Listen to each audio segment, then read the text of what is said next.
Well,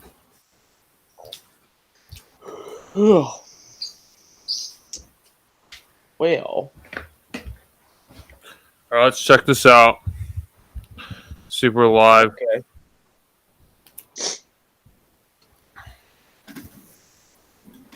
Says we're live. Let's see. We're live. We're live. Okay, cool. You guys ready? We live? Yeah. Yeah, we're Let's live. do it. Okay. Yep. Okay, welcome guys to BatYard's Finest, bringing the latest news of Batman, Superman, and other pop culture news and like events that's happening. I am Matt, and I am from Gotham, and this is my flipped or not. I don't know. Pointing is sucks. Yes, I'm gonna go ahead and go. I'm There Jerry, you go. the Green Lantern from Ola. I'm Josh from Metropolis. Hope everyone's doing well. We're gonna get the pointing thing figured out one day.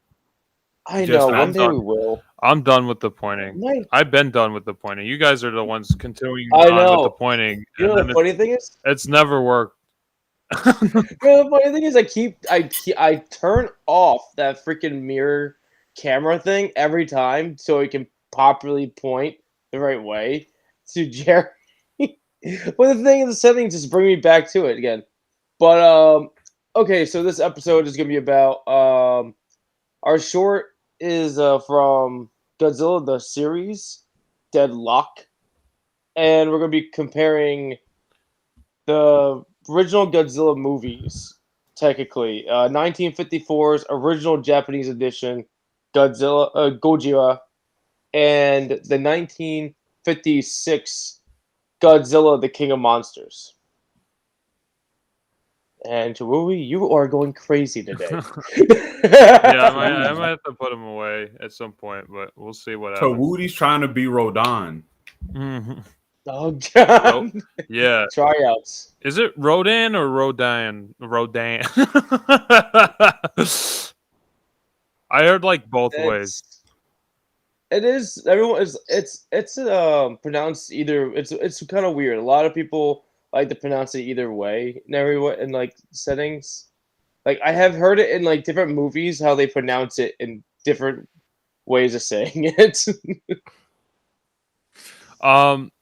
So Matt, what's your BS? BS. Yeah, I was gonna jump right to that, but right now BS for me is that the latest new Godzilla versus Power Rangers is pretty badass, and everyone should jump into that because it's kind of getting interesting how what direction they're going with this comic book. And it's not like it's not really like how do I explain it? Like it's not like stupid. It's like more like the Power Rangers are like I like the twist they do in it. Right now, like the twist is like the Power Rangers are more the assholes than actually the villains. Because the villains just wanted to go to a different universe. And thanks to the Power Rangers, they end up doing this bullshittery by following them, and due that they don't know what Godzilla is, they end up fighting Godzilla and pissing off a lot more people and things that happen in the show and like inside this like universe than they should have because they don't know anything about the universe they're in. So it gets kind of like they kind of have wow. They have like a little thought process like, wow, we are jerks, and we shouldn't have attacked things instead of jumping into action. And they're like, well, technically we can blame Tommy for this because when we jumped into this world, Tommy's already fighting Godzilla. Because no, don't you eat him.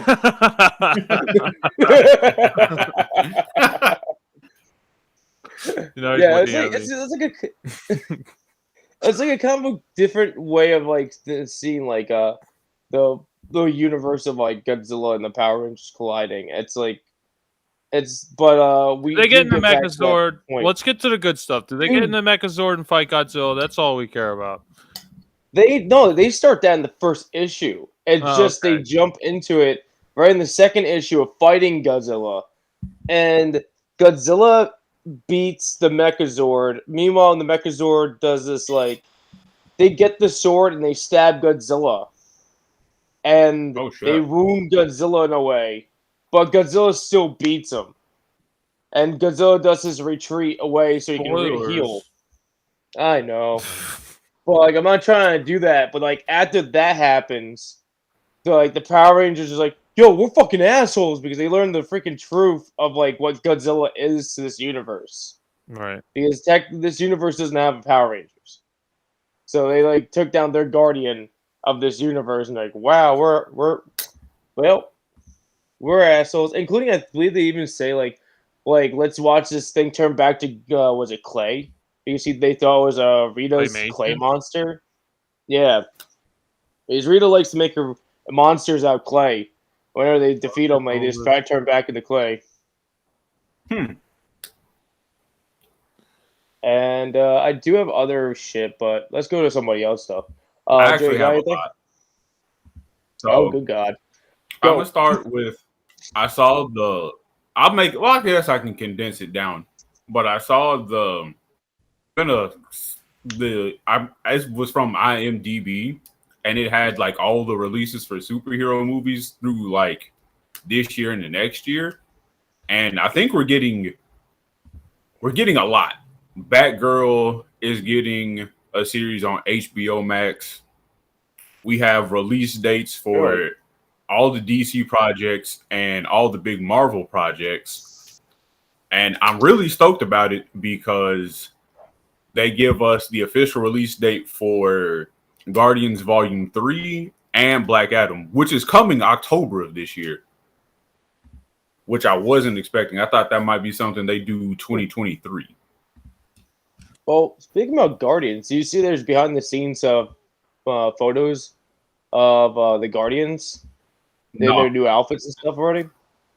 I've Oh, been blocking they're in a. everything. I wouldn't be surprised. I didn't mean to. I was literally just, like going through Instagram for like 5 seconds, and it's like, oh, something about Thor information you don't know about Thor's new movie, and then underneath it was another same guy, the same person that posted, and it's the Guardians, like secret little photos, like, oh, here's behind the scene photos. I'm like, oh, And then also, like Matt, I made a post about it on our Instagram. I picked up issue 6 of DC versus Vampires. And I got to say, this was everything I wanted and more. I don't know. I'm gonna just give it a light review because I do plan to recommend this in the future once it's finished.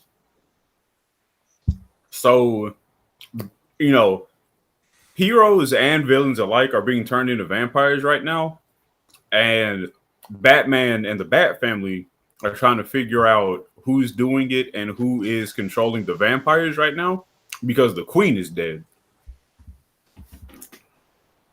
I'm not gonna say who is and isn't one, but the person who is the new vampire lord completely took me away because I was expecting somebody very chaotic instead of who it is actually. And this issue gave us some pretty good fight scenes.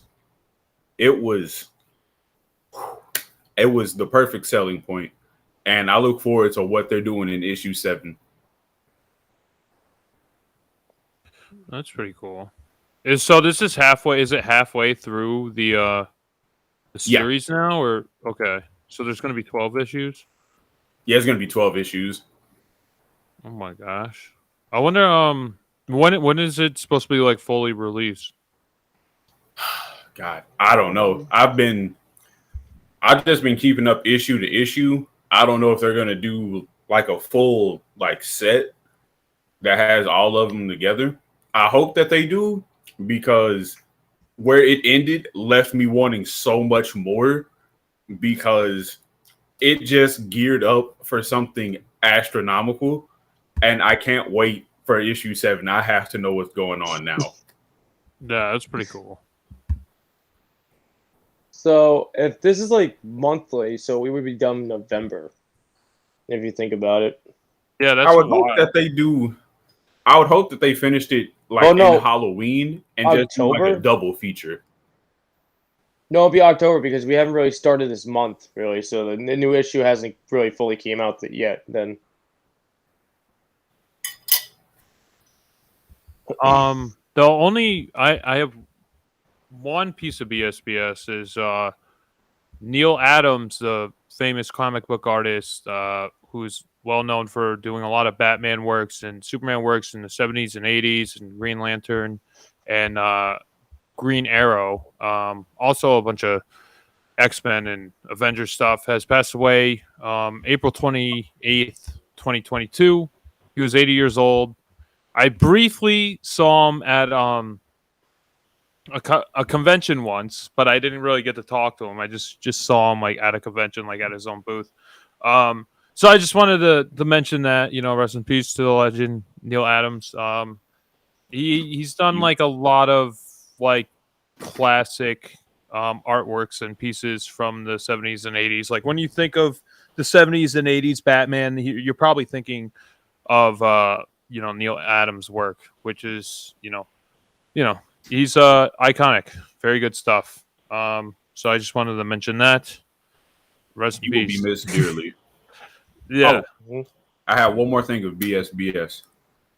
Remember, this weekend is Free Comic Book Day, so don't forget to get the free comics. Oh, I didn't even know that. The 7th. Yeah, Saturday? when I picked up. Yes, it is. Yeah. Oh shit.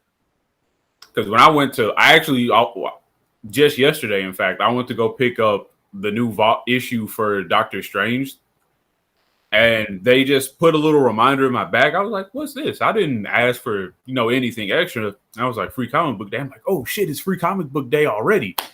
It gets here so quick and it's gone too fast. Yes, it is. Yeah, I think I missed. That's the one. I do hate that. I like forget when it is. Is it like always the same date? I think it depends from store to store. I know mine, they do Friday, Saturday, and sometimes Sunday. It just depends like what they have left over. Oh, I see. Okay. Yeah. But I'm looking forward to it because I got some pretty primo stuff last year to add to the collection. I think I got like a Sonic, a Trailer Park Boys.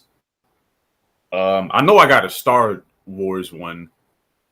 And it was something else. I think like a volume 0 of Teen Titans. Oh, that's cool. Pretty nice. Like an old school one or like a newer one? I think it was a newer one, but I couldn't really tell because it looked like it might just be a reissue from something in the past. Right, I see. I need to organize all my free comics. I just have them labeled in the free comic box. Yeah, well, at least you have a box for yours. Mine are just fucking everywhere. I don't even know where mine are. So you're doing better than me. Yeah, kind of same here with that. I need to find a box for mine. Or try to get those frames going that I want to do. The only other BS I wanted to mention was that the Daniel Radcliffe's movie where he stars as Weird Al Yankovic, the trailer just came out, and it looks sort of interesting. I don't know. I just hope it doesn't take itself too seriously because obviously the material of Weird Al is pretty comedic. It's hilarious. Right? Yeah, so I don't know. It kind of reminded me of that Queen movie, and I don't want to think of that Queen movie ever again. So I don't know. I guess that's do with that as you will. I guess. I think the I still haven't seen the Queen movie, so don't watch it. I haven't seen. Okay. Automatic determines for me. No, I don't watch it. You don't. It's not even worth it. It's just like all of it's too. It's like too paint by numbers. Won an award. Yeah, because it won an award for fucking best editing when it's the worst edited movie of fucking all time. I'll send you a clip of a scene that's like won best editing, and you're like, this is fucking god awful. It's terrible. It's not a good movie. I don't give a fuck about the Oscars because the Oscars could fucking kiss my ass, and like you see what happens at the Oscars. Will Smith fucking slapped fucking Chris Rock in the face for making a joke about alopecia or fucking G.I. Jane, whatever. Who gives a fuck? Fuck the Oscars and fuck the committee who fucking vote for all these Oscars. The last time the Oscars actually mattered was fucking during Lord of the Rings when they actually had something important to say. Now they just fucking give out these rewards for fucking money, or like whatever gift baskets that the studios give them. All right, to get him off of this conversation. That's how they get back their to the comic rewards book right now. Jerry, well, I remember, like, I was talking with Jerry basically about this, like, well, showing Jerry this, like on the weekend, like on Sunday, because Jerry said, like, Crispy, you need to get into the vampire comic book series, the DC versus vampires. So when I was at my comic book store that I go to, I play cards at. I asked if they had like any copies and all that stuff. And the owner Anthony, he ended up showing me that he has a couple copies. I didn't know that DC likes to do a B cover, but the B cover gets a holographic cover instead of like just a flat out style. They do another version of it, and they release it that way. And I think comic book stores get like a few additional, like probably like a couple on hand, not just one. It's pretty neat. It's not that bad. I just wanted to share Jimmy's comment. Take my lizard out of your goddamn mouth. I guess that's what's the famous quote from the Oscars from Will Smith. We should have watched the Will Smith. Oh my God. And the one other thing I wanted to mention is that if you guys haven't been keeping up to date with the trial that's been going on with Johnny Depp and Amber Heard,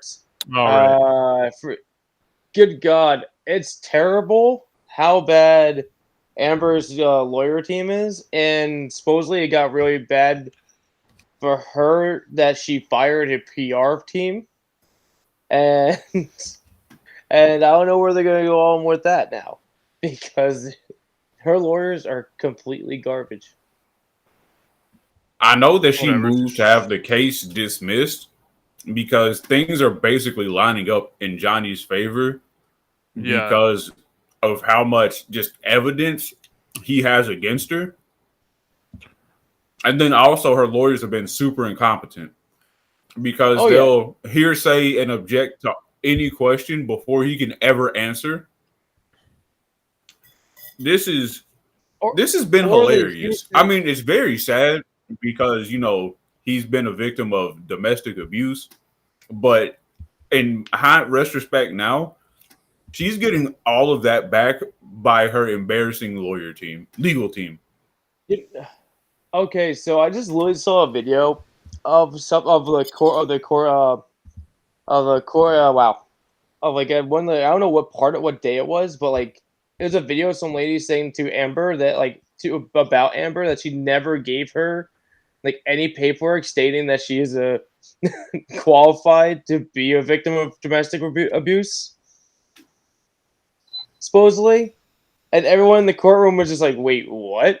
The ladies that's like from like actually her original court dates and everything of like following for domestic abuse, and stated that she never supposedly gave her like the right to have like be claimed as domestic abuse. It's like, yeah, we didn't file those. I didn't give her paperwork. I didn't do anything. So I was like, where is this going? I'm really confused now. I don't know enough about it. I just know she shit on his bed. That's what they're stating anyway. I don't want to say anything. Somebody's bed? A dog, like, and that's what she claimed that it was. Yes, but allegedly she shit on a bed. I don't want to get into fucking court with Amber Heard. I don't have the money for that or the legal team. So let's move on. Okay. Does anyone else have anything else for BS? The only thing I wanted to mention was I think at some point I'm going to put up on the Instagram page for casting for the Superman radio show comic book series that we should be starting. If you guys are still down for that, I was going to post it. I was gonna post something on Facebook or Instagram or whatever the fuck Graham Insta tweet that we have and see. Whoever basically who bites first is basically going to be casted. So we'll just figure out what characters are needed and go through that. But we already have us three, so we probably just need a female. I think that's really all we need. I also had Oh, one God. final piece of BS because it slipped my mind until Josh just said it. I'm reading Jimmy's comments and they're funny. In the Flash movie, God bless this movie because I hope it does some kind of turnaround. They actually had cast Michael Keaton to be Batman, which I thought was very interesting. Yeah, they did that. They did that a while ago. I mean, like I knew that for a while with Michael Keaton. I don't know. I thought they might use Ben Affleck. I was thinking. I think interesting. I think they're using both. I think it's Michael Keaton and Ben Affleck are supposedly going to be in the film. Michael Keaton is definitely for sure. Ben Affleck, I'm not entirely sure, but that's what I've been hearing. And I also heard rumors about the Flash that they're going to use like old footage of Adam West and Christopher Reeve to be in the movie. I don't know how that's going to work out. I just kind of, I kind of hope it's not like cringy and actually respectable to those two actors. It's gonna be cringy. That's kind of how I'm feeling, but I hope it's not. I don't know. As long as we get nipple Battens. No, I don't want nipple Battens. No, I think they showed a production photo of Michael Keaton in costume. He looks still like pretty impressive as Batman. I don't know. I also hope that they use this as fuel to give us Batman Beyond. That's what I was thinking, yeah. Because there's also I wrote this down and my notes are starting to pop up on my screen now. They also started a new Batman Beyond series where Bruce Wayne is dead. Oh, really? And Terry McGinnis just has 1 year to find the killer. So wait, what? So is this a comic or a cartoon? It's a comic. I don't have my issue of DC versus Vampire next to me, but I'll definitely post it up on our Instagram because I am stoked to see that. Okay. But that's all I got officially. 1 year. So Bruce Wayne's murdered and Terry McGinnis is trying to like figure out who murdered Bruce Wayne.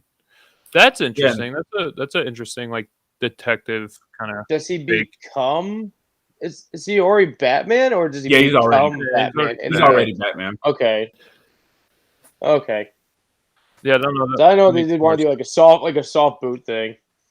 Yeah, no. I think it like makes he's going further. It makes more sense if he already has a connection to Bruce Wayne. If he's trying to solve a murder instead of like, oh, I'm not Batman. Yeah, oh, this like, guy's dead. I think that would be just harder to write. What if they made like more of a detective character and they're like, okay, cool. He's like, I'm trying to figure out who killed Bruce Wayne. And he just goes like scavenging around his house trying to find evidence. And he's stumbling upon downstairs. And Bruce Wayne has like the latest model of like bat suits from his like younger days where he didn't get to use his prototype yet. And he's like, I'm gonna fucking wear this thing. And figure out the thing. That sounds like the ending of the Dark Knight where fucking what's his fucking name? Fake Robin discovers the Batcave at the we don't talk about him. Rises. But no, that's kind of like what you're talking about. That's what it sounds like. Bruce they kind of give him the directions to go there because they're idiots. But like yeah. But take us away, Matt. Okay, so if we're done with the freaking BS, we're gonna go to the short Godzilla the Series Deadloch. Season 1, episode 11. Let's see. Let's go with Josh with this one. Okay. Can you give a synopsis? Sure. So the Godzilla series, I guess this episode first aired February 6th, 1999, and you could tell it's pre 2001 just from the intro itself, and we'll get into why later on. But I guess this team, they're basically like Mystery Incorporated, are trying to find these different monsters and kaijus throughout the city and throughout the realm of the world, and they get footage of the Loch Ness Monster, and one of their teammates is like, no, they ain't real, and then the other teammate is trying to claim that it is real. So they end up Loch Ness to help this scientist basically combat the creature. And he has his the scientist has his own motives, and the team is trying to figure out if this is true or false, if the Loch Ness Monster exists or if it's fiction. And hijinks ensues, and they eventually find out that the Loch Ness Monster is real, and that the scientist himself is captured the Loch Ness Monster's baby, and that's why it's retaliating against the scientist. I guess his brigade or his building. I don't even know what it's called, but so the team is trying to help the Loch Ness Monster at the end, and I don't remember really watching the show. I mean, I watched a little bit, but I don't really remember any episodes. I don't remember the characters, but I thought this was cool. I thought this was a cool episode. There's some things I had issues with and problems with, which we'll get into, but that's basically the episode. Okay. But with the characters that you get as a human thing, like the humans, you literally have 3 people that are original casts, like from like actually the movie was the heavyset guy. You got Nick and the brunette female, and then you got, I believe it's the Russian woman and the black guy that ends up joining on later into the show. Like that's the newer cadded characters. Okay. That's what we. I have no idea. So like we never had those 2 characters ever in the 1998 movie. So there were the only 2. Oh yeah, isn't the whole 3. Cast not from the movie? Like the whole team, they don't seem like no. Like 3 of them kids. Are. No, all 3 of them are. 3 of them are. Oh. The heavyset guy, the brunette white girl, and the freaking Nick are all from the movie. Oh, that Nick guy seemed like they all seemed like different characters. They seemed like teenagers. They didn't even seem like the rewrote them. I think they rewrote the characters more to fit like the younger, I don't know, generation or something like that. Or like that eras of like cartoons they were doing. It was weird. That's weird. I mean, they're basically different characters. They're like nothing like that 98 film. Well, the one girl, I wouldn't either. Well, the brunette woman, it's not like Nick's like in the 1998 movie. Like the woman that's like the brunette, she's not like the love interest. She's the other scientist that's in the movie, like that hangs out with the heavyset guy in the movie, like the heavyset guy that's in the cat, like no, I don't think so. No. The Scottish guy. If I remember the name. Bagpipe boy. Better. Bagpipe boy. Those 2, they're Bagpipe boy. Those 2 are like close friends in the movie, so they're still kind of close in the show. I don't remember any of those people. They were like, okay. I'm just saying, like the design of the cartoons versus like the live action people look nothing alike. So I would never have made that connection at all. Oh, because like that's how like those 2 characters actually kind of like interact in the movie too. Because the bagpipe man, he's more of like stupid, like foolish. And the woman is more of like harsh and just more serious and all out of the 2. Right. Okay. And Nick's just Nick. That's it. He's Worm Guy. But now they upgraded him. Yeah, they made him else. They made him way more cool in this show than he was in that movie. Yeah. You know, like he's almost like the Vinkman of the team. It kind of felt like he was like snarky, didn't really believe anything that was going on.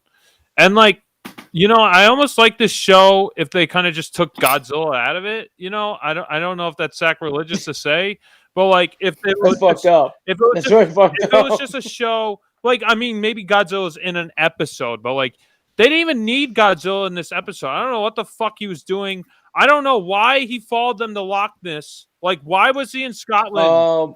Did they just fucking? Why was he there? He was just like following them to Scotland. I don't understand because he's in New York. How do I explain this? It made no sense. Let me explain this for you. So like the team. Okay, so like if you never do that, you barely watched the show back when you're younger. So like this picks up after the 1998 movie, and the last living baby from that movie is this Godzilla. So Nick Nikolopoulos ends up finding the baby, and he ends up taking care of the baby for almost like a month, like a couple weeks into like, and like after it's born, and like after like the military is getting closer to finding out that this baby's still alive, he ends up kicking the baby out of like his life into the ocean, and then the baby resurges as bigger Godzilla after months of being on its own.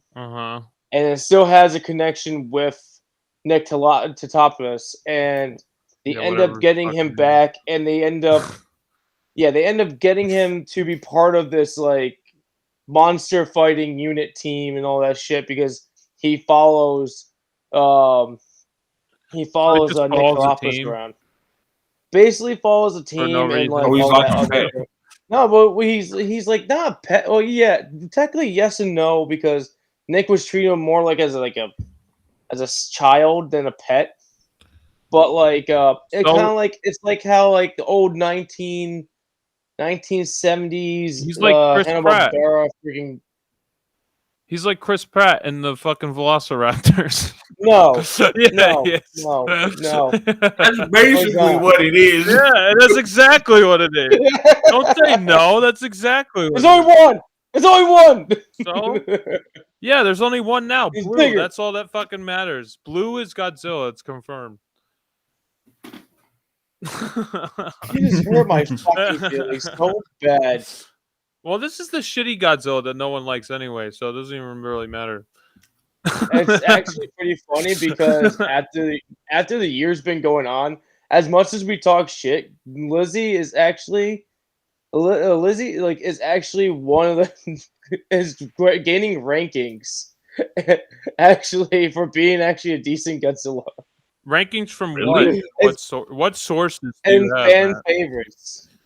YouTube channels. Other Godzilla fans. They're on YouTube channels. Like they've done research. Are they like the design of the character, or do they like the movie? Because no one likes that movie. That movie's terrible. No one likes the movie. No, they like the design of like they're like, all right, yeah, he's not Godzilla, but he's been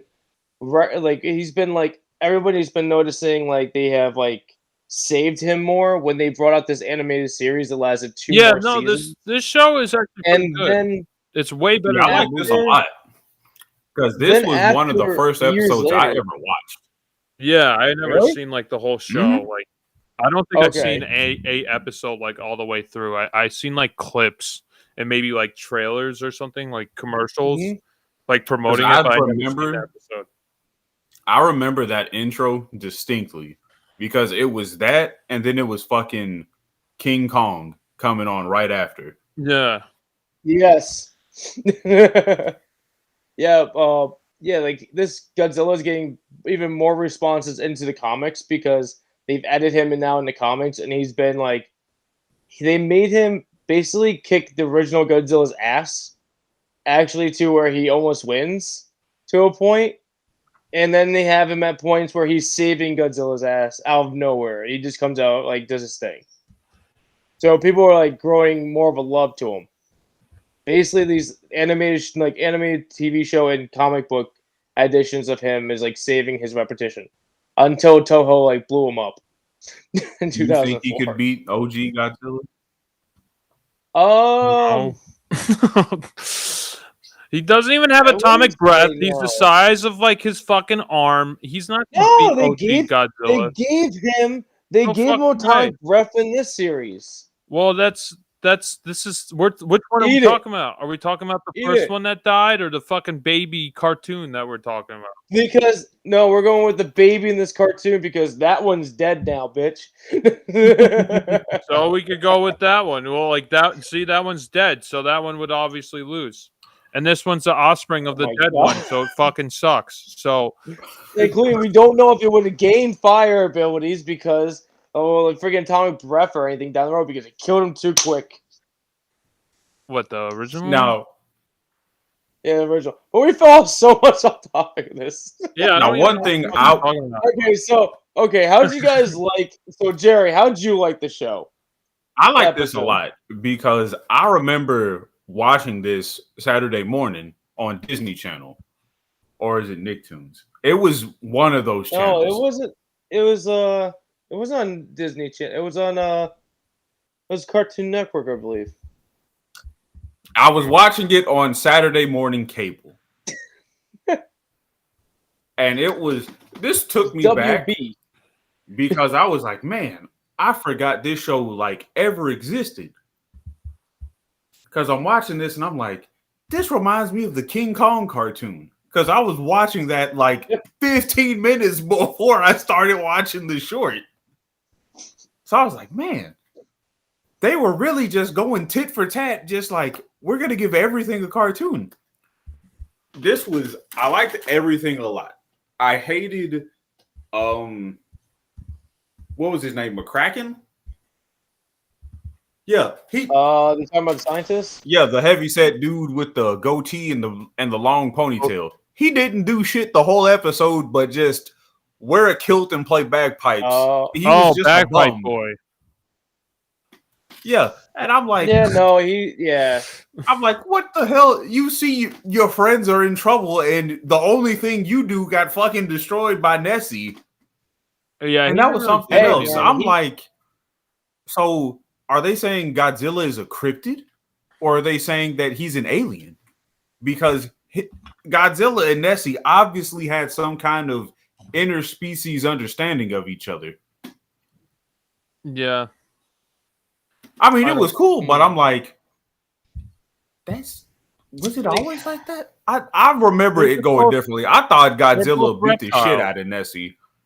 They're both reptiles, and they had an understanding because they're missing the baby. Oh, Nessie's a mosasaur in this. Yeah, a mosasaur is a reptile. Bitch. Yes. I know, but I'm saying, like, it didn't go with a plesiosaur or anything else. It just went like, we're going to go with mosasaur, but we're going to make it a lot bigger with a lot of legs. Yeah, it's like almost the size of the Jurassic World mosasaur. I think they're pretty similar size. But they claim that it's a dinosaur, and that kind of made me mad. I'm like, no, mosasaurs aren't dinosaurs; they're reptiles. They should know. They're the experts.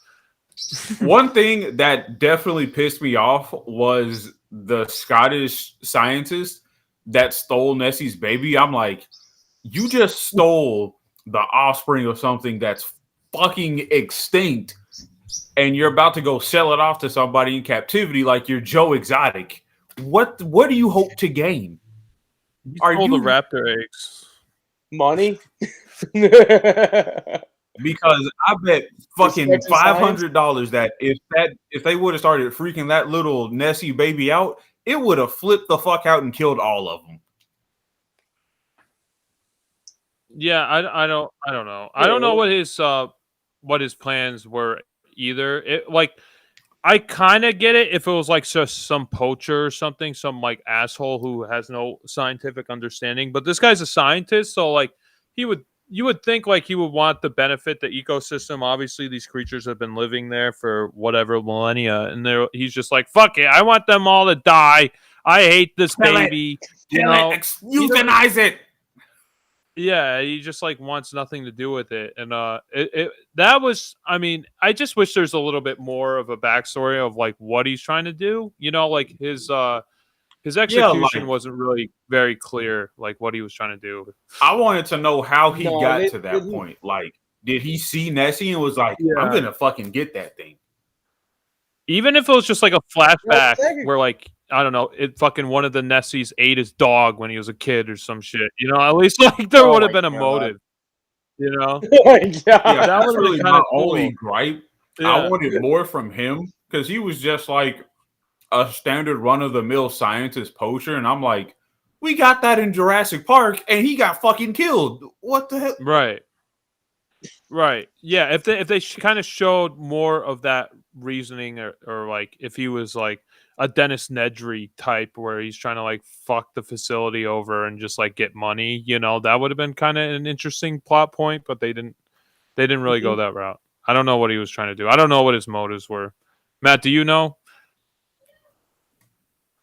No, no, it's like I'm on like the same point, like Pat, like same with you guys because they don't explain really well what they do with this like scientists. It sounds like he first starts off with like a good we do research of the loch, we take we do tests and all that stuff, and then he discovered that there's a creature in the loch that may have actually attacked one of his I want to say he probably got a grudge from attacking the.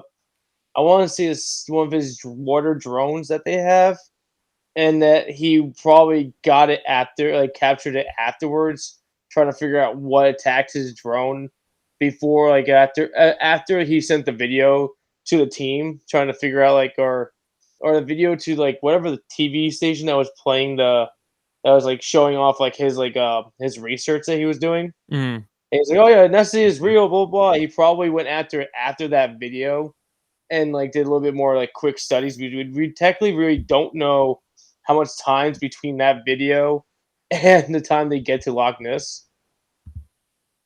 It just seems like what I was going to say. Now, one thing I will say I liked about how they introduced the video, you have your skeptic, and then you have your person that's this is real. You're being a dickhead. We have a fucking ancient dinosaur alien thing right in our back pond. How can you disbelieve that? And even when they first get to Scotland and he's like, I see that you are fucking Neanderthal and you don't know how to follow instructions. Defer all of your actions to me before you fuck something else up in my evil plan of nefariousness. Yeah.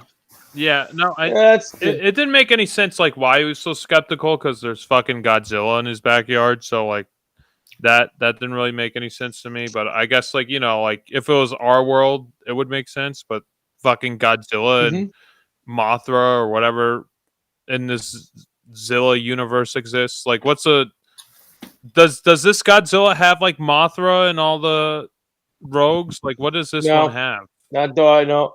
This one has other renditions of different creatures that they made for the series. Well, yeah. So I mean, obviously they run into other creatures, so it didn't really make sense for him to be so skeptical. But whatever. I guess for the plot of the story, it worked. I watched another episode. They did a mimic. What is that? They did a mimic creature, something that morphs into different versions, that can keep morphing into different. Yeah, basically Ditto. Yeah. Okay. Yeah, the thing too. But they end up fucking it up, and they end up fucking it up in that episode, making a giant, makes a giant fight Godzilla and shit. But yeah, they do some weird shit. It's I don't know. The reason why, going to my point earlier, what I was saying, I almost wish this wasn't Godzilla was in the show. I just found it weird that Godzilla is just following them around, even though they switch continents, and he's nowhere near in New York, where he's from or whatever. I just thought that was just weird that Godzilla was just following them around for whatever fucking reason. It's not like they even called him or had a siren or anything that called Godzilla's oh, we need Godzilla's help. We got to use this beacon at this exact coordinates or we're going to be fucked and the Loch Ness Monster is going to lose his baby. Nothing. It was just oh, Godzilla's here. Okay. He's on standby, ready to go. He was just there. And I was why? Why is he there? And I almost I don't know. I almost wish. I mean, I'm just going by one episode, so who knows? It could have been justified in other episodes. But for me personally, I'm almost wish this show was just about them monster hunting, and they find different creatures throughout different realms and different continents and stuff. I would have been more interested. If it was. I mean, it seems like that's the focus, but kind of Godzilla is just kind of shoehorned in this episode for kind of no reason, and he's just there.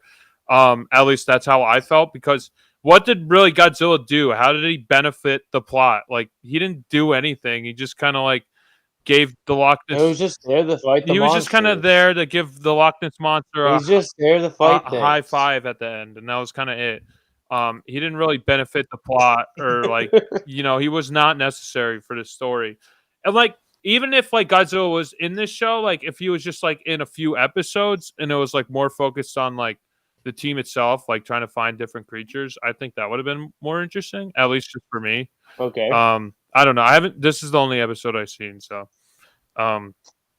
just going by that, it doesn't make any sense.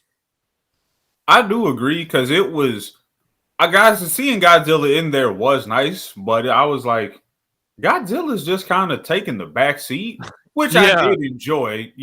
The series is called Godzilla, and I'm not saying I didn't want too little or too much of them, but I was like, the Loch Ness Monster is just, an angry mother trying to find her kid, and Godzilla's fucking with it in the beginning, and then at the end, he's like, oh, you're just trying to find your kid. Let me help you. And I'm like, that's just very counterintuitive. It's not like the Loch Ness Monster was, causing mass tidal waves and, just destruction of land with like earthquakes and the tail slaps and whatever. So it was, this does make me want to go and watch more to see. Yeah, definitely. To see how it's aged with time, because I remember this vividly, but not all episodes. I remember this one in particular because I was like, what the fuck is the Loch Ness Monster? Because I hadn't even watched Jurassic Park or anything, dinosaur related at that point. This was my first introduction. I was like, that thing looks like a fucking weird snake. Yeah. Yeah. But like I said, like if you I accidentally like watched and I ended up watching more of the series. I like when I was afterwards done watching the one episode, and it's not bad. Like the next one was the Mimic one that came up. I don't know what episode that one is. I just know it was the next one in the queuing of the YouTube channel of the YouTube stuff. But like it was just like it wasn't horrible. It was a good plan. It was more like they're in some kind of jungle situation like the Amazon, and like they're doing their own thing, and like Godzilla's like he's on standby too. Like he's just on the standby setup. They go, let's bring Godzilla along with us, and yada yada yada, and like let's try to figure out what's going on in this like jungle shit. And then out of nowhere, they end up overgrowing the fucking Mimic thing, and they like, all right, we need Godzilla, and Godzilla comes in, just rock him, sock him, and just being the shit out. Yeah, at least he served the plot in that episode. I feel like this episode he was not necessary at all. I mean, if you have Godzilla, you have to make him fight something kind of badass. Godzilla versus Nessie, I would fucking pay to see that at Madison Square Garden. They didn't deliver. That'd be dope. In a fight. In this universe, that doesn't exist anymore. So they're gonna put that in the card game, Matt. Godzilla versus Nessie. In the card. Oh my god! Like, I don't know. If like Godzilla had to be in this episode, maybe have him like have the team have the misunderstanding, like they're on the Roddy McDowall scientist team. They're like, oh yeah, Nessie's an asshole. We got to send Godzilla to fight him, and then they fight, and then they come to an understanding that like, oh, Nessie's not an asshole. They found the baby, and Roddy McDowall, scientist man, is an asshole, and then that's when Godzilla has an understanding. They should have at least fought once, and and then realize, oh wait, no, the scientist is a dick, not Nessie. Kind of like She-Ra in her beginning episode is like, oh, the people I'm working for are good, and all these other people are assholes. When really, I'm the asshole. Right, 100%. I mean, I guess they need a little bit more runtime if they're going to do all that, but I don't know. I would love to see a two-parter. Yeah, this was a good one. What? The two-parter for this episode would be interesting for Nessie. Well, that's like a lot. That was like a lot of episodes that were two-parters. They literally have. Oh, really? One. They had the first. They have a lot of two-part episodes in this series. So they have so the first episode when you first start the season, you had the first and second episode. They're two-parters. I think down the road with 5 and 6 or a 2-parter, and then they go into a triple. They do some like 3-episode like monster war thing, Oh, and that's then fun. they go to Nessie.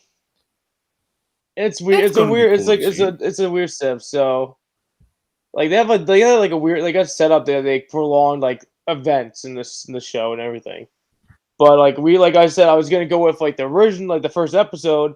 That was a 2-part fucking Yeah, episode. We're we're gonna watch 2 freaking parters, yeah like two episodes. So like, let's just stick to one. So yeah, we're already doing 2 movies. So 2 movies. Yeah. this is basically Well, it's one movie, but Right. one's reimagined. right. But Should we get the like, final thoughts and stuff? no, hold on. How did you guys like the animation though? Like with I me, it was actually kind of like like that weird having the animation style. animation for the Nessie having like the Nessie had to have the same chin style as Godzilla. I don't know why they like to do that with like some Because it's a creatures in fucking this show. shovel chin. He was digging graves. Because I that did like the chin, animation style for this a lot. It was you know, that's back when animation was, to me, not obviously in its prime, but they did put effort in trying to diversify characters and sceneries and such. Mhm. And it was, you know, obviously now you can just computer render anything and you can just green screen something in, or you can make everything look however you want, which is nice. But I like that one for the fact of how simple it looks. And also how fucking muscular like everybody's jawline is. Like they could crack walnuts. Yeah, That'd the be cool. animation was pretty good. I like the designs of the monsters and stuff, and they made Zilla like not look pathetic. Just unlike the movie, but the animation almost reminded me of Extreme Ghostbusters. I don't know if you guys got that vibe, but I got totally that got vibe. that vibe. Yeah, I kinda had the Especially with vibe. the team setup and like, and I was thinking, why does this work and why does Extreme Ghostbusters fucking suck? And I was just trying to figure it Because out. Like, Extreme Ghostbusters sucked because they tried to rip off something that is a timeless classic. yeah, I don't know. True. Yeah, it's almost like they like if I don't know. I don't even know like how you could compare it. Like, it's like if they took Godzilla and I don't know, he's old now, and then his fucking cousin is the new Godzilla in the show or something. I don't know.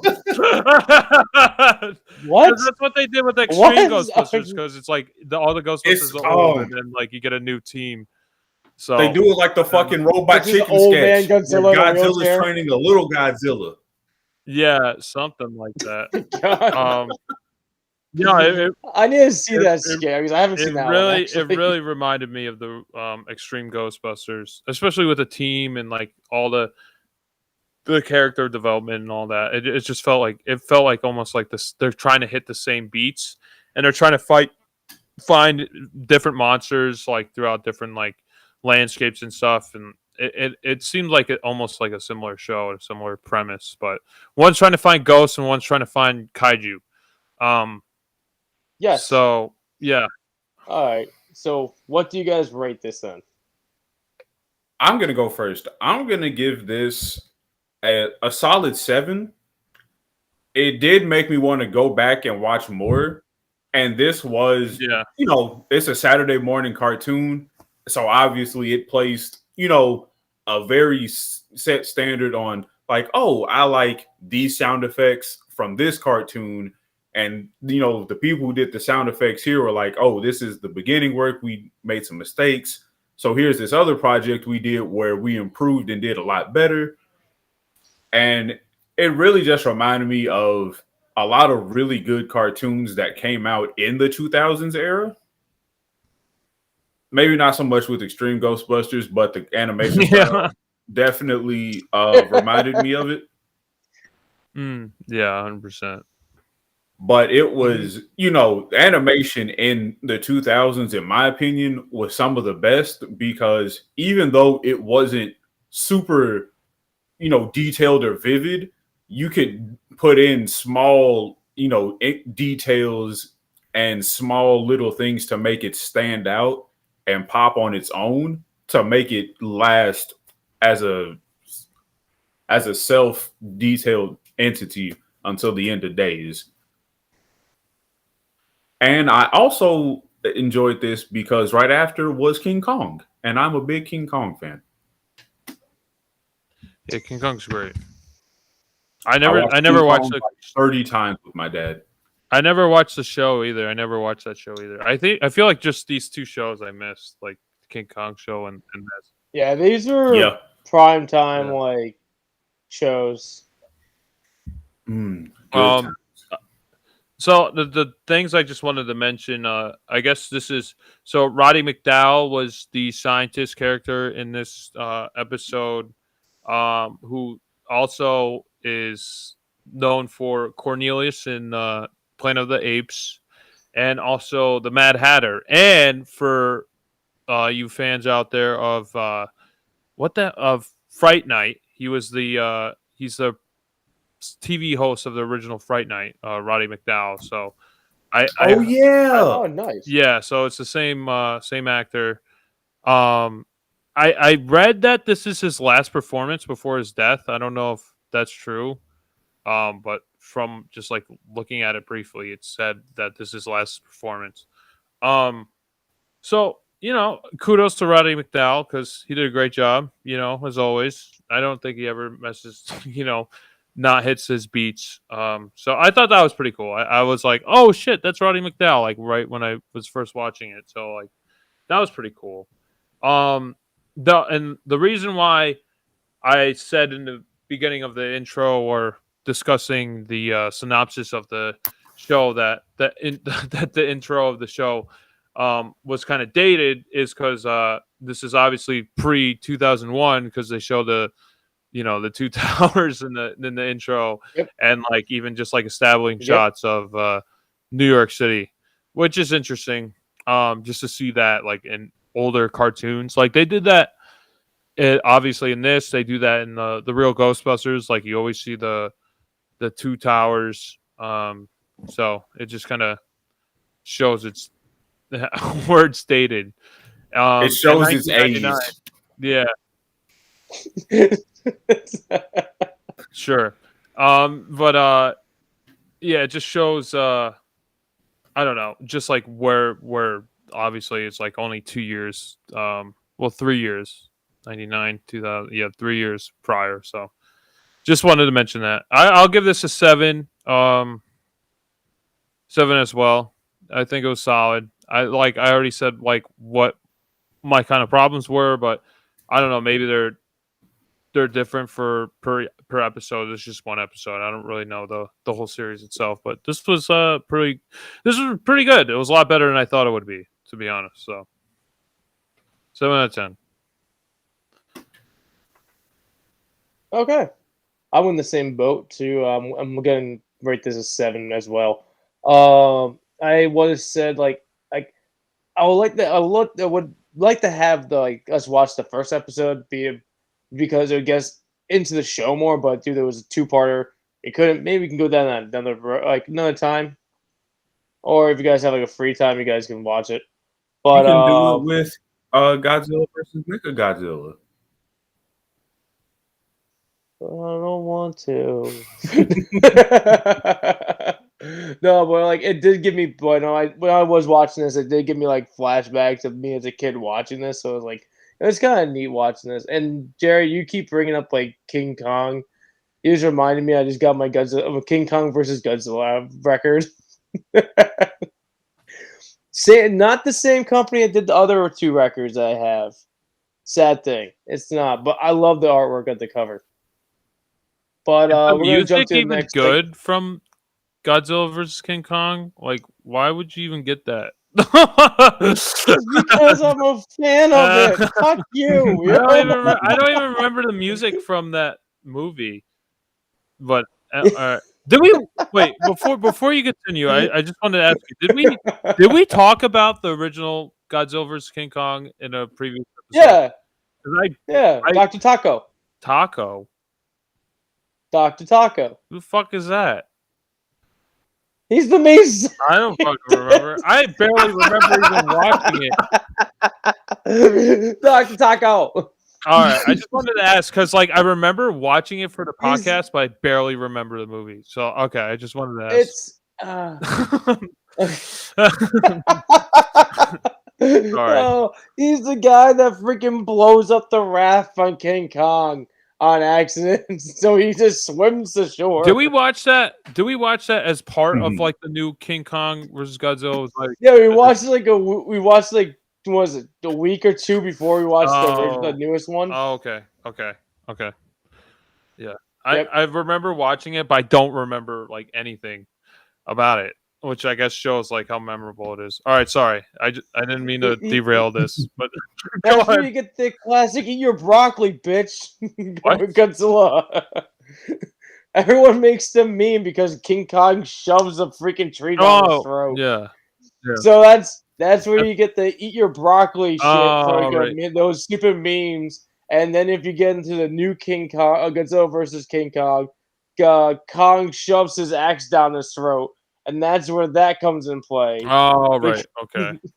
Okay. Just to give it a little Easter egg. Okay.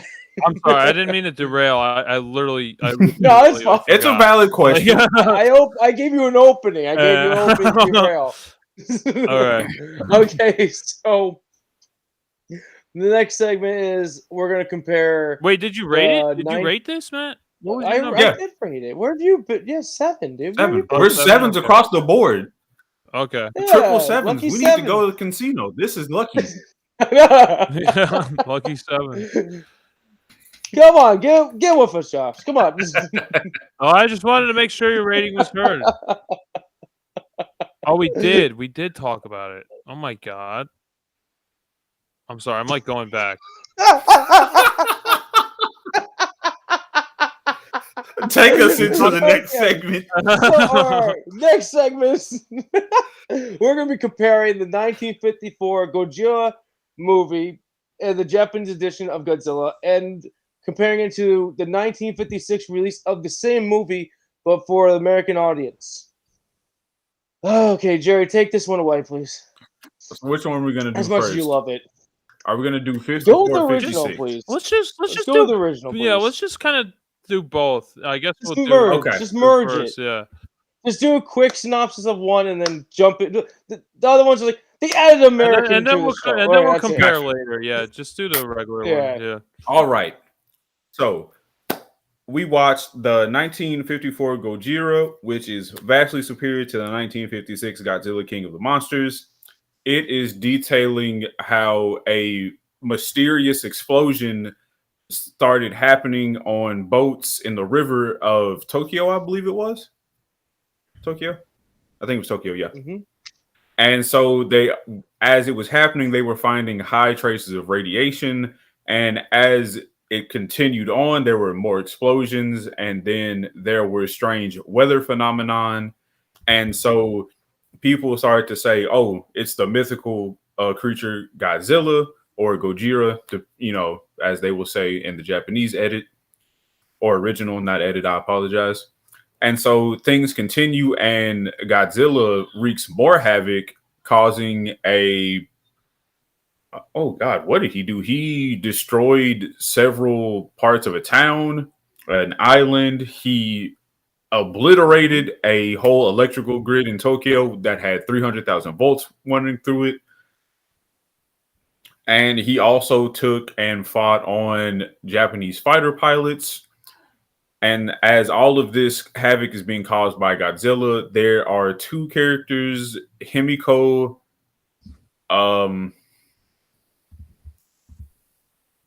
Serizawa. It's a group of Japanese researchers and a captain of a salvage team who are trying to figure out how to deal with Godzilla.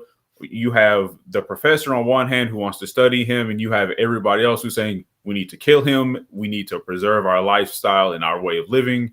And the professor, Serizawa, he developed something called an oxygen destroyer, which basically takes away all oxygen and water and turns everything to dust and bones. And he has a moral dilemma when his fiance says, "We need your invention to stop Godzilla." And he tells them, "If I do it, then who's to say that my invention won't be used as a weapon of mass destruction everywhere else?" And he goes to his lab and he burns all his paperwork and research notes so that nobody can ever hope to recreate it. And so after being convinced by his fiance and her friend, I'm going to get into that later, they get suited up to dive where Godzilla has been found resting. And as they find him, Serizawa sends Ogata, that is his name, Ogata to the surface to protect him from the oxygen destroyer. And in a moment of self-sacrifice, Serizawa kills Godzilla along with himself, so he won't be tempted to continue the research or be coerced into doing the research for nefarious purposes. And as he is hailed as a hero and as a very sad man, because it was very hard for everyone to see him go, especially his fiance and her father. And in the 1956 Godzilla King of Monsters, it is roughly the same plot. There's just an American reporter named Steve, and they basically just clip him in at pivotal moments that he really doesn't even belong in because he's a stupid American. And he has no business even being there. He should have just minded his own business. And after the first night, he should have got the hell out of Dodge.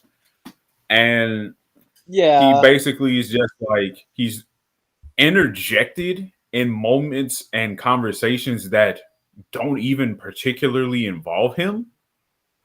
And so he's technically a part of the conversation of, we need to stop Godzilla. We need to get the oxygen destroyer from your fiance to save ourselves. And he's just kind of there. That's the best way to put it. Technically, he was supposed to be there and see Cheryl. I can never pronounce Japanese names right. I hate myself. Serizawa. He's like old colleagues with him back when they're younger, back in the college days or something like that. Even though he looks a little bit older than him. Yeah. So, but like, they're supposed to be good friends, and he was supposed to meet up with them. So like, and he's a newspaper writer. So once all this shit was happening, he decides to jump in and be like, "I'm gonna write a fucking story about this shit like no tomorrow." And then he gets too into the fucking plot, and it gets too deep with everything. Before we go any further, I'm going to get this off my chest right now. Emiko and Ogata pissed me off because she was a cheating slut for running around on her fiance. Don't get me wrong. I'm sure he's a nice gentleman. He is the captain of a salvage boat, which is a respectable profession. But if you don't want to be with your fiance, you need to tell him, "Hey, I'm leaving. I'm sorry to do this to you, but I don't love you." Well,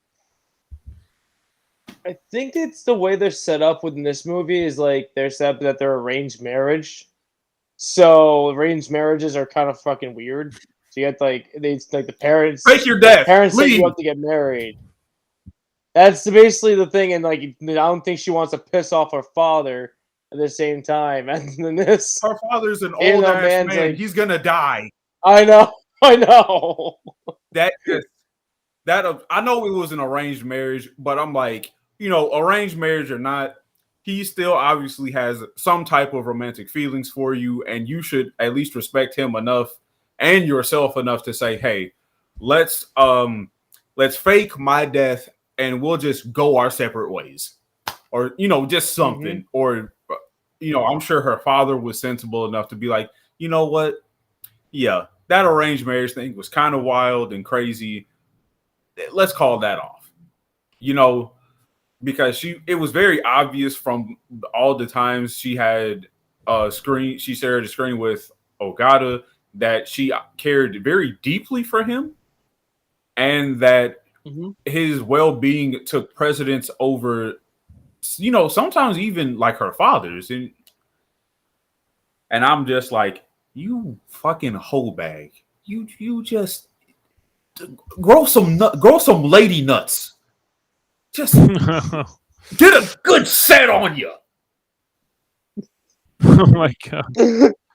Okay. But Jerry just went. I love how Jerry took this little thing in the movie and made it bigger than the whole movie. I mean, they do like delve into it. Like it's like this love triangle, and then like I forget the scientist's name, but he like sacrifices himself at the end of the movie. Spoilers. For two reasons, I guess, for them to be together at the end of the film, and for the knowledge of his, what was it, the oxygen destroyer, like, so that isn't shared like into or put into the wrong hands, or like, like his basically the knowledge of it from him can be taken, and basically brought into the world. Like he would rather sacrifice himself, so he almost does it like as a catalyst for two reasons: for them to be together without any guilt, and the oxygen destroyer to not be shared with the world to cause more devastation. Yeah. Well, the thing is, but like, now that I got that off my chest, I want to talk about what I loved about the movie. Okay, but give me 1 second though. But the thing is, him with that whole oxygen destroyer thing, it's kind of shitty because he makes this device, but like years later, they make the movie called Godzilla versus Destroyer, and the destroyer creature is created from the oxygen destroyer. Oh, that's the fucked is it up thing. So created there's a like when it's in the water or something? Is that why? Yeah, so it gets created from like these microorganisms in the water, and it mutates them to become this monster. And over the years since that first Godzilla, and basically just it grows, and they end up morphing together to make a bigger creatures until they make the final monster Destroyer. So they're like zooplankton, and that basically kills what? So they're basically zooplankton. Yeah. Okay. That's what they are. What did you say? Zoo pals? Plankton. Oh my god. I said zooplankton. Zooplankton. And like same thing. I believe they mentioned this oxygen destroyer multiple other times in the other movies too. So there's like this lost research kind of like went like he basically his sacrifice of his research kind of like this like threw that out the window technically for the rest of like continuity down the road, because like everyone has this technology now to make this. They even discover how to do it in Destroyer, to try to kill it again, like kill Godzilla with Destroyer, or the Oxygen Destroyer too. It's weird.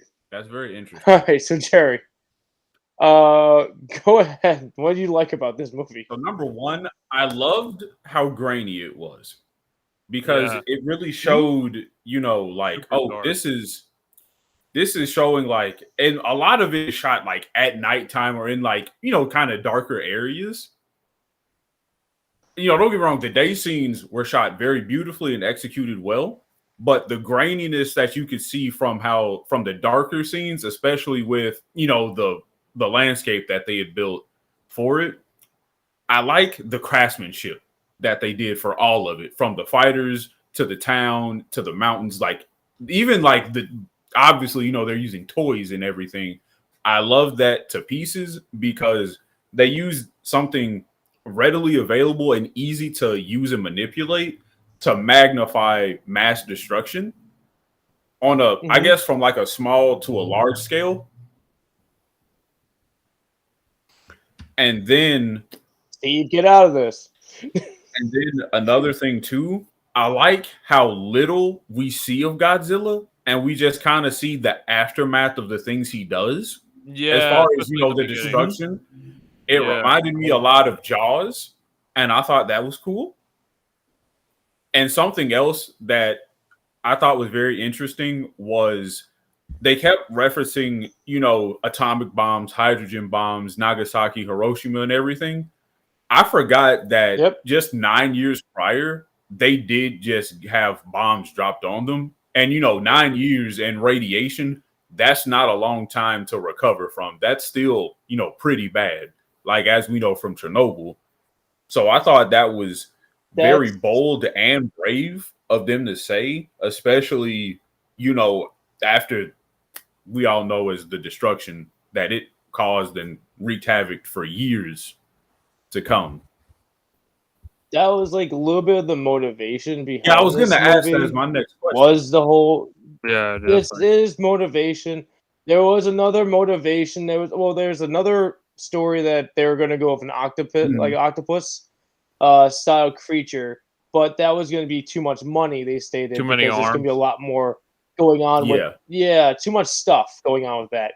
So they scrapped it, and the director of Godzilla was a big fan of the Ray The Harryhausen Rotosaurus. 20 yes 20,000 fathoms, right? twenty The thousand beast from 20,000 yeah. fathoms. He really enjoyed that movie a lot, so he's decided to amp it up to another like setup and go with like this dinosaur like creature and like radiation. Like Godzilla's face is supposed to represent Mushroom a cloud. mushroom cloud. Yeah. His skin's all the burns. Yeah, I can see that. That's That all makes it is. sense.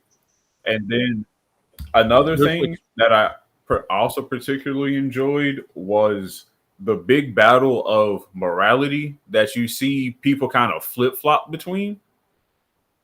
Because it's Mm-hmm. like I said before, you do have, and you see it in various places in various ways. Because on one hand, everybody's like on board. Okay, we need to study this thing. It is a miracle of nature. It's resisted a hydrogen bomb, and there's no telling what else it can survive.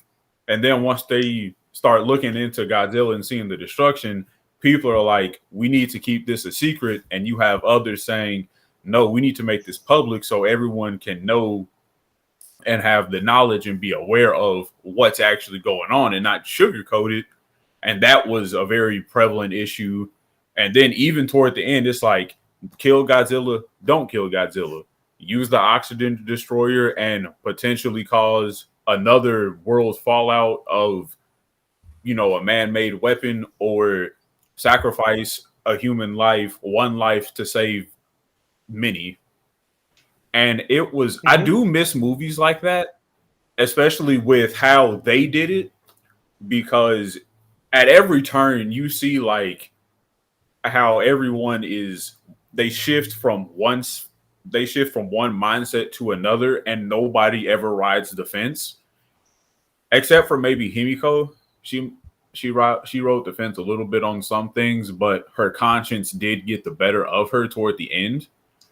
And that was something I thought was very moving, especially, even for some of the side characters we see for maybe 2 or 3 scenes. I didn't mean to cut So anybody off. I I'm was sorry. gonna. Oh, it's cool. I don't think you really did, but what is it? Did you realize like in the American edition of it how they cut out all the like most of Yeah. speaking about all the bombs, and you only had the most time you talk about is when they have like the council meeting, like I believe it's like in a courthouse or a council room, and they like the father is stating like the bombs and everything, like all this what would just happen in the past not too long ago, and like and then this in the stand in the original like every like here and there you have like this bomb that everything, and like you were saying like how they want to like hide Godzilla away in the American edition of it. They basically the news Steve basically puts out freaking the report stating that Godzilla is a thing, and he lets everyone know Godzilla is a freaking a creature out there in the world that they just murdered, like just destroyed. How many people believe him? I don't know, but whatever. Yeah, going to that point where the American version didn't have like any mentions of the hydrogen bomb and all that. There was like only a couple of years prior to this movie even being released, like the original 1954 one, American like restrictions basically after the war, like to keep relations between Japan and the U.S. Like they couldn't speak any ill will about the hydrogen bomb. They couldn't speak any ill will about like the the basically what took place at Hiroshima and Hiroshima. Mm-hmm.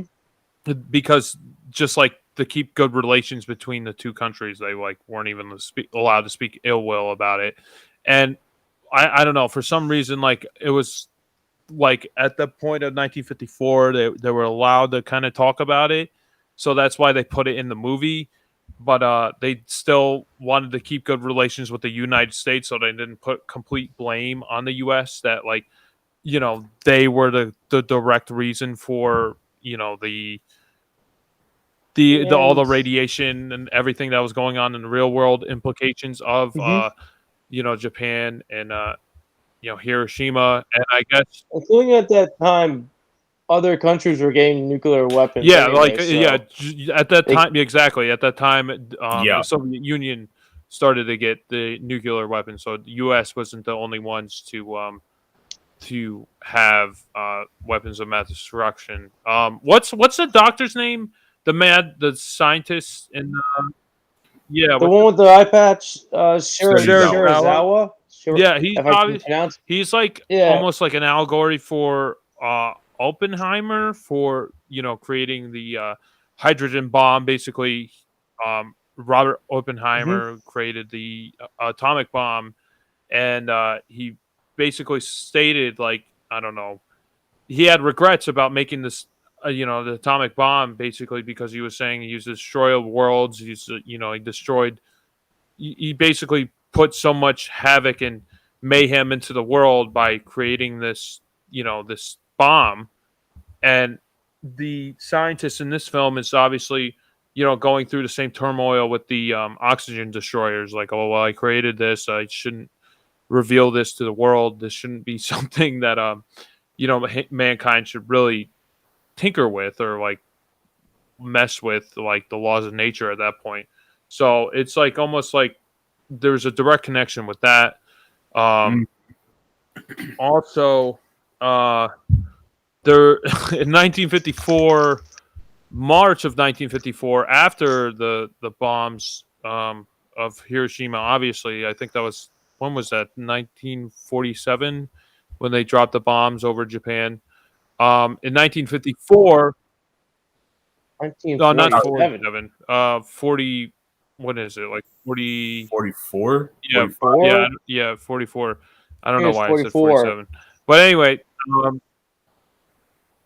You lost me. I was like, what the fuck? in 1954, March 1954, there was this boat called the Lucky Dragon number 5, which was like a fishing boat, and they had 23 Yep. men that were contaminated by a nuclear fallout by the United States when they were testing nuclear hydrogen bombs, like basically right where they, where they were fishing and where they were launched, and the hydrogen bombs affected the whole crew, and they were getting radiation poisoning, and it just like affected the whole crew members of that boat, and this was years after the Yeah. the bombing of um, Hiroshima and all those the bombs being dropped. So they had that direct connection in 1954 as well, with these people being like basically in the fallout, a nuclear fallout, just by bombs being tested by the United States that like no one really talked about.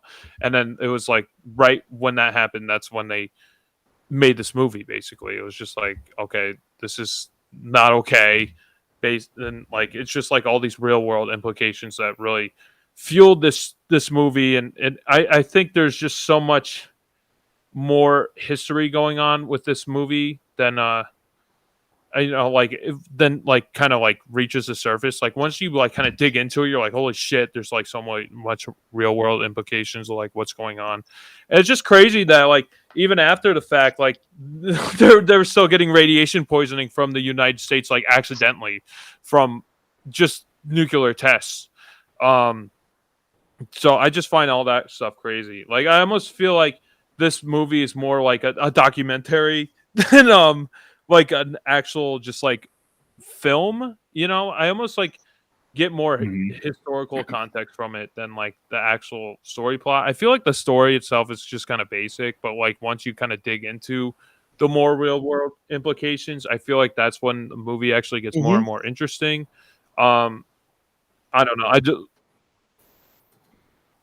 Well, like this movie was supposed to be a one shot. Well, yeah. It was supposed to be a one movie. They didn't think the stating how this was going to be. There would be a franchise of Godzilla bullshit. Like, no, they're just throwing so much into this movie just to get their points straight, like get the facts out there. Yeah, That's what's interesting about this movie. I think I more respect this movie than I enjoy it, if that makes any sense. Like I'm like, oh yeah, I understand what you mean. Yeah, I get more out of the historical context, and I think I enjoy the plot itself. I think if they actually did more, I mean, they did talk about Hiroshima and stuff like in the movie itself. Like I think one of the train passengers says like, "Oh, I just dealt with the bombs dropping. Now I have to deal with this, kind of thing." And they're kind of stating that. I don't know. There's a lot to enjoy about this movie, but I feel like the plot itself is pretty basic. No, you're kind of right, but like all the historical additions to this movie makes it a lot more gruesome and fucked up. Like I really never really watched the original Japanese edition of it, like a version of it. So I'm like, okay, I've never seen. I'm always seen the American one. The American one's super dumbed down, and it makes it more of like they give it like a happy monster. Yeah, they give it like a happy ending too. Yeah, they give you the whole setup and all that junk, and they point they point blame really at like Godzilla, really mostly leaving this like monster that's just like that's just wreaking havoc, instead of like it's not like actually like it's not like going in the depths of that, and like including like in this movie in the original. You have so much more like graphical like photos of like some like the victims and all that stuff, and like all the hazards and all that stuff, and they cut most of that out in the original one, not in the American edition one because it's just it made it I don't know so they can like not how you were telling us like they weren't trying to step on toes. So like that's the same thing. Like they dumbed it down. Like it's like kind of took away out of like this whole movie thing. And I'm like as a kid I was watching this movie all the time. I'm like, this is an awesome, good movie, and I never knew the real the implications, terrors, the issues at all. And I'm like, wow. Until later I grew up and I learned more about it. But after watching this, I'm like, wow. I'm like, I don't know if I can watch the original, the American one like the same way ever again. Yeah, I don't know if I should watch it again. The thing I do appreciate about the American one, I at least like, I'm not saying it's better by any means. I'm just saying like at least they try to do a different narrative. Like they the thing that they did, like it's like almost like they're looking back at the past. Like this is the thing that kind of happened. You almost got to like pick up the pieces. Like it's a detective noir film. So I kind of like that. At least they did something a little different with like the presentation of the film to make it a little bit more interesting from obviously like just like experiencing it straightforward from what we've seen with the Japanese version is much more gruesome, much more graphic, and much more real life. And then this one is just like, oh, this is what happened. Like, at least going into the past or whatever. So at least they just changed it up a little bit to make it somewhat interesting, that's what I found interesting. Yeah. I don't think the actor was bad at all. The guy who plays what's his name? He's he was a good actor. He plays Perry Raymond Burr. He plays Perry. Why am I screwing this up? Perry Mason. He plays Perry Mason. He after this movie came out, he goes and plays him. Yeah. He's a the famous detective. Oh, in a show? Yep. Yeah, it's called Perry Mason. Yeah. Oh, I see. Okay. After this, he picked up that and he became Perry Mason. He got very famous from that. Okay. Did you not know he was Perry Mason? I don't even know what the fuck Perry Mason is, so I'm just hearing about this now. What? I knew him from something you probably would enjoy. I knew him from Rear Window, the Alfred Hitchcock movie. He's like plays the murderer in Rear Window. So that's what I know him from. Yeah, I knew him from Perry Mason because I watched that a lot. Yeah. Thanks, my dad. No point. I never even heard of kept reminding me. He kept reminding me when I watched that movie, the Godzilla movie. He's like, "That's Perry Mason." I'm like, "But his name that's not his name, Dad." But he after this movie, he became Perry Mason and became really famous as that character. And the funny thing is, later down the road of him, he actually was a super Godzilla fan, and he was trying to get rights to Godzilla at one point, or get something like his. Oh yeah, get something himself attached to Godzilla. Yeah. Yeah, so like this movie moved him in a way, or he just became a big fan of just how it was, like the movie, everything, the creature. Yeah, I know him from the Alfred Hitchcock movie. I never even heard of Perry Mason. Well, I mean, the Rear Window. That would be down your ball, like you're down your alleyway for you. Well, maybe you could recommend it for me one time. I'd have to ask my dad because I didn't watch it as much as him. Okay. I want to piggyback off what Josh said about the historical context in the original Japanese film. I definitely agree. This film is more of, not in the respect that it's not an entertaining film, because I was entertained with some of the lightheartedness and the seriousness. But, like Josh was saying, once you really get in and start paying attention and, you hear the dialogue, you see, the imagery. And I know for me, like, whenever they would say or do something, I'm like, I know this and I can't remember why. So I would pause the movie, look up the context for whatever, maybe line or two that was said. And I'm like, this is in reference to, insert thing that happened, at that point in time in Japan, when insert thing, was an incident that happened not too much prior or after. And I think it was, I know I've said it before, but I think it was very bold for them to do that, especially during a recovery period that was, pretty tough on everyone, especially, after World War II. And I know for me, it's hard watching, movies about, African Americans after slavery was lifted, because it just, they teach you about one thing in school, and then I like going to museums every now and then. That's just a quick side note. So, I learned a little bit more history, and, I go to different, festivals and things where I get more educated. And I'm like, this is just, some things in history are just hard to sit and learn, because it's like, how can, people have, gone through that and still try to, do something to, distract themselves, educate others, or, move past it. And I think, especially with the bombs being dropped on Japan and everything that happened from the fallout of that, from my perspective, I think this movie, if I was a Japanese citizen, would be something very hard to watch. Yeah. Knowing like, oh yeah, this was made as a direct relation to, a couple of planes just flying by and this little piece of rock falling out of the sky, and boom, everybody I've known, loved, or could have known just got taken away and got turned to a pile of ashes. Yeah, when But Batman and Little Boy were dropped.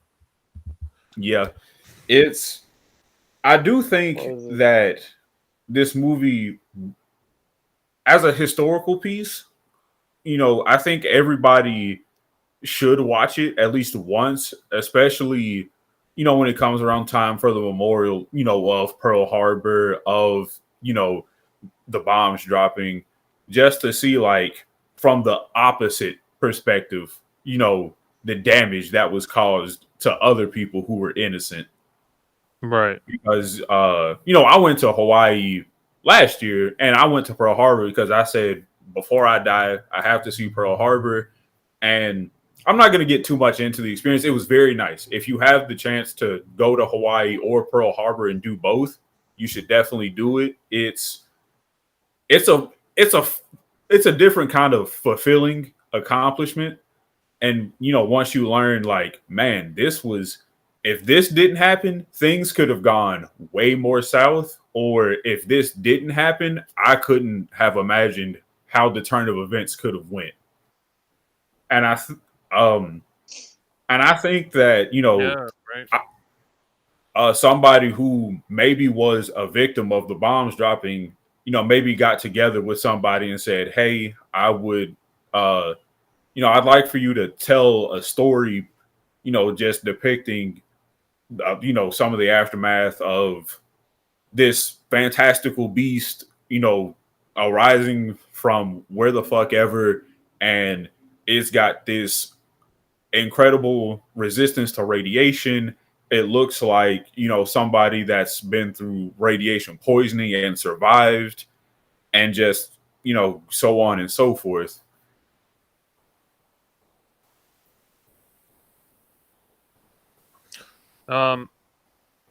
So I wanted that. Well, now I want to ask you, what was it like? What was Pearl Harbor like?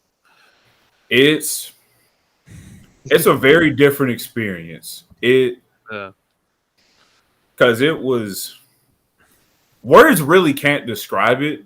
Because, before I got on the boat to, walk, go see where the battleships were sunk, I walked around and I saw some of the, monuments, went in a couple of the museums that they had before my time was allotted for me to go on there. I couldn't, the water was too rough, so we couldn't dock at the Arizona. But it was, it's a different sense of, not necessarily, I don't want to say dread, but just, negative emotion. Yeah.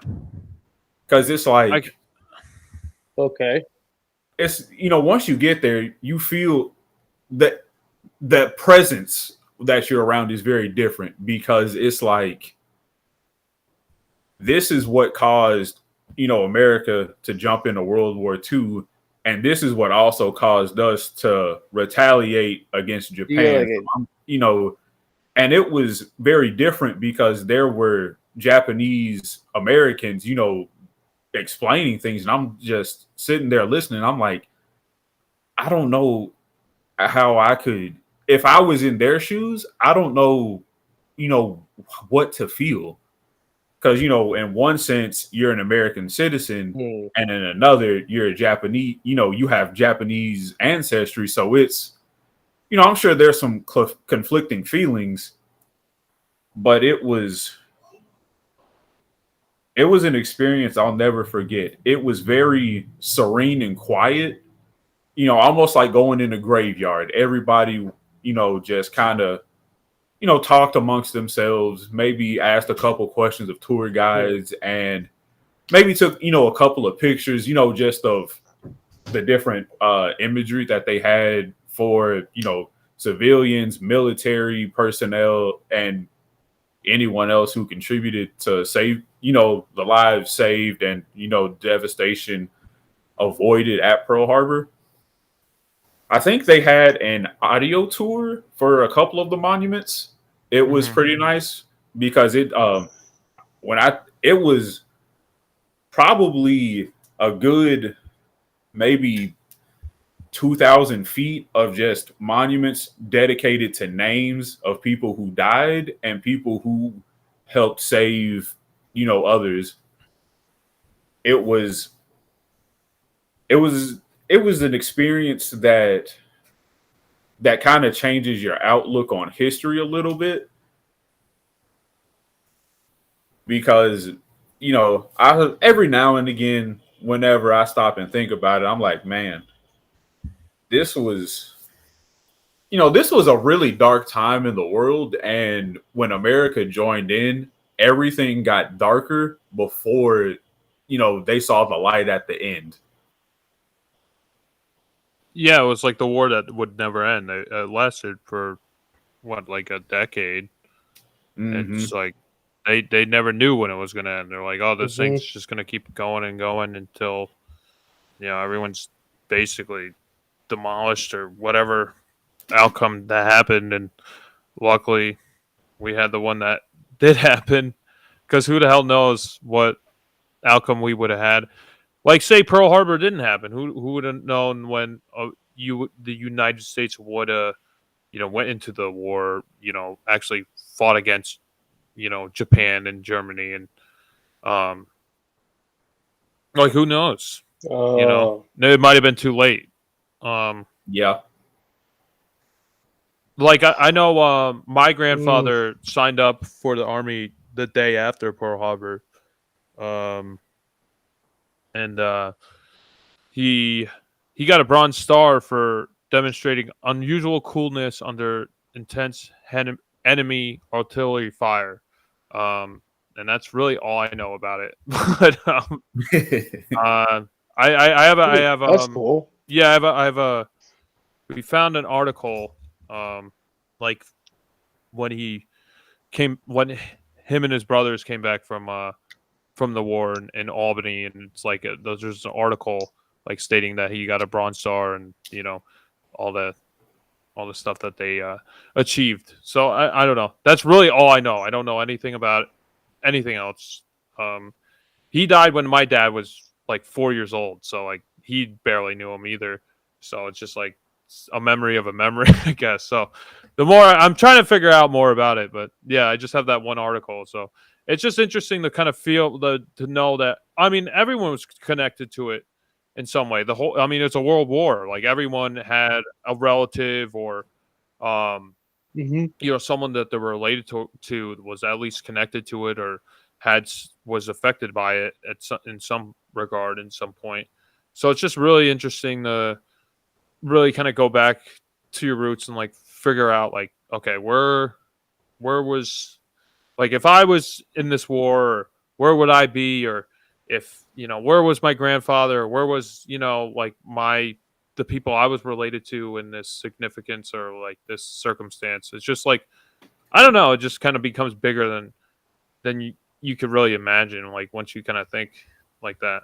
And I'm glad you shared that, Jerry, because that's really important. I felt like that after I went to similar like that. Like, I went to the Holocaust Museum in Washington, D.C., and I felt like dog shit. Like, I felt so fucking terrible. That was going to the Holocaust Museum. That was a lot harder than going to Pearl Harbor. Because, at the Holocaust Museum, they have all the Nazi propaganda, the videos and stuff. It was... I think the shoes was the hardest thing, like, just to see, like, the actual article of clothing that, like, all these people, like, they wore this. When did I go? Josh, when did you go to No, this was after. I was, like, 17 back or in something. I middle was school? older. I didn't go in middle school.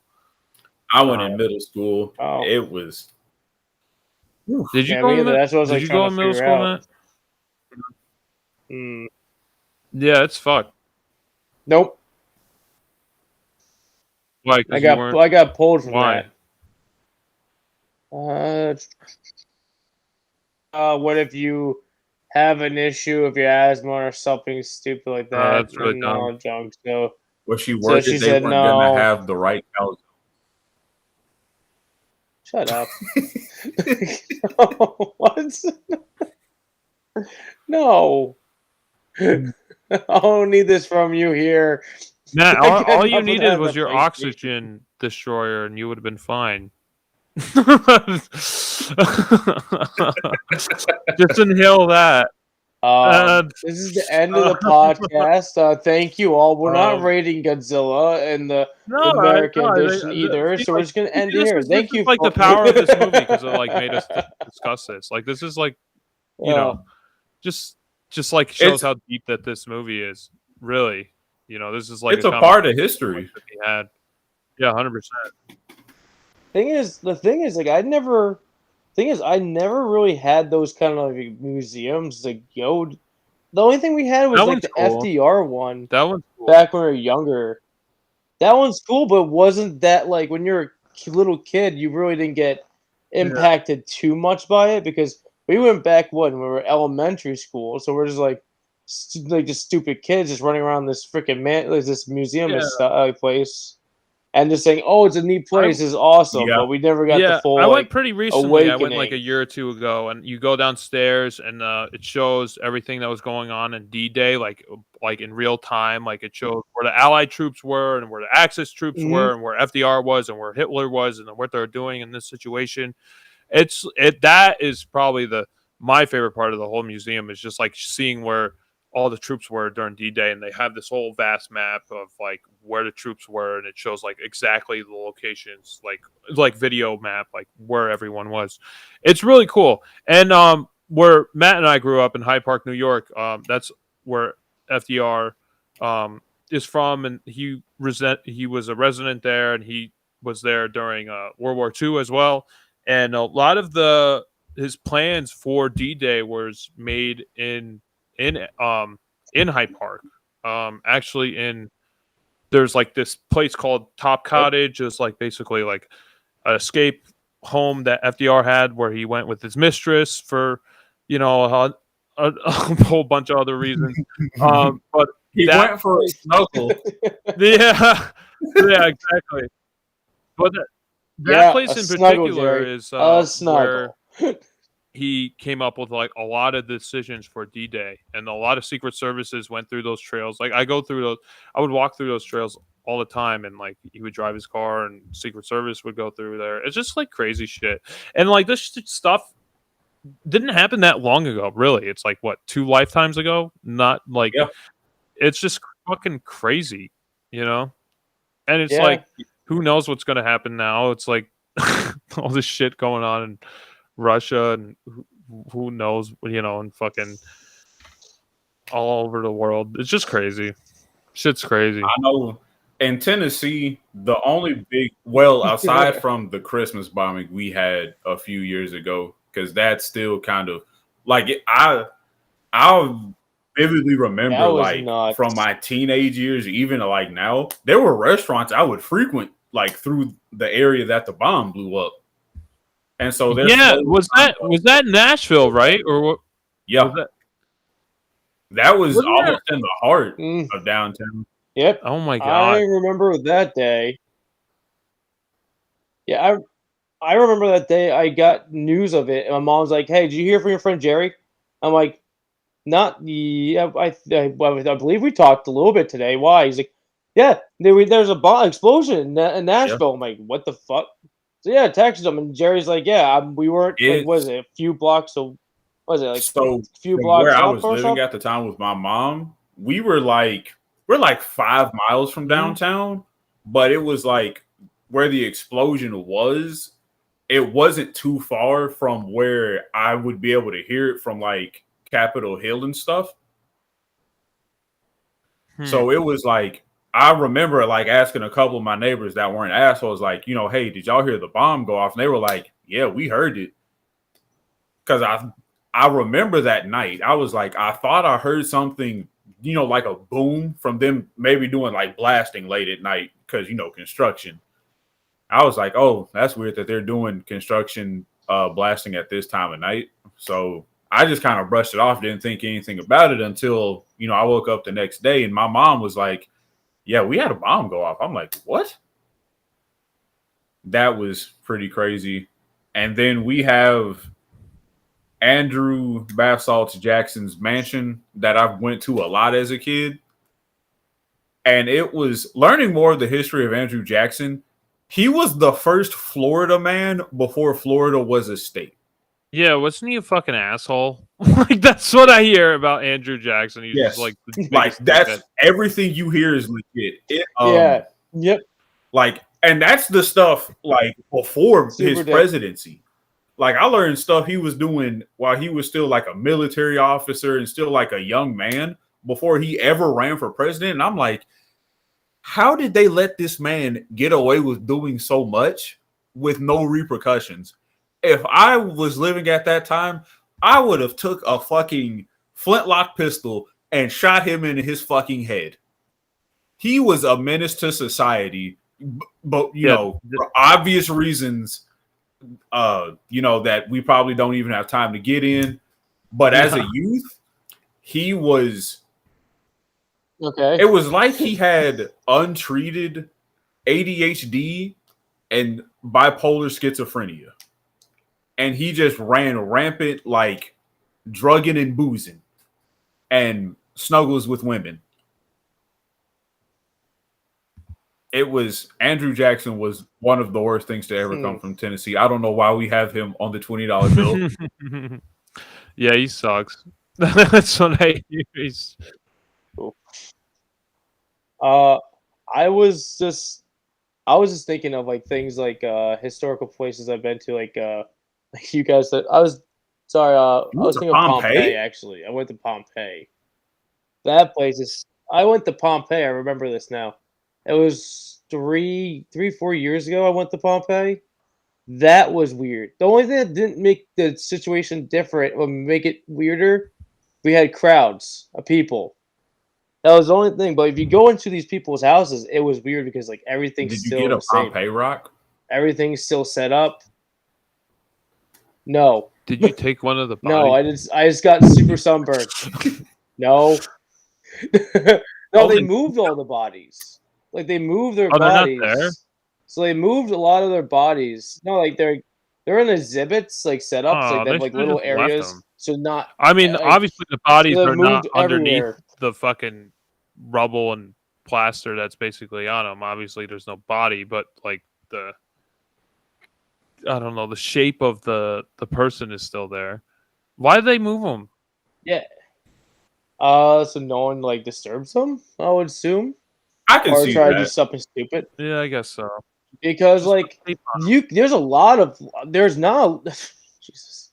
So no, it's not you can't super glue them back together, Josh. No, I mean like just like don't cross tape or whatever. You gotta use Flex Seal to put them back together.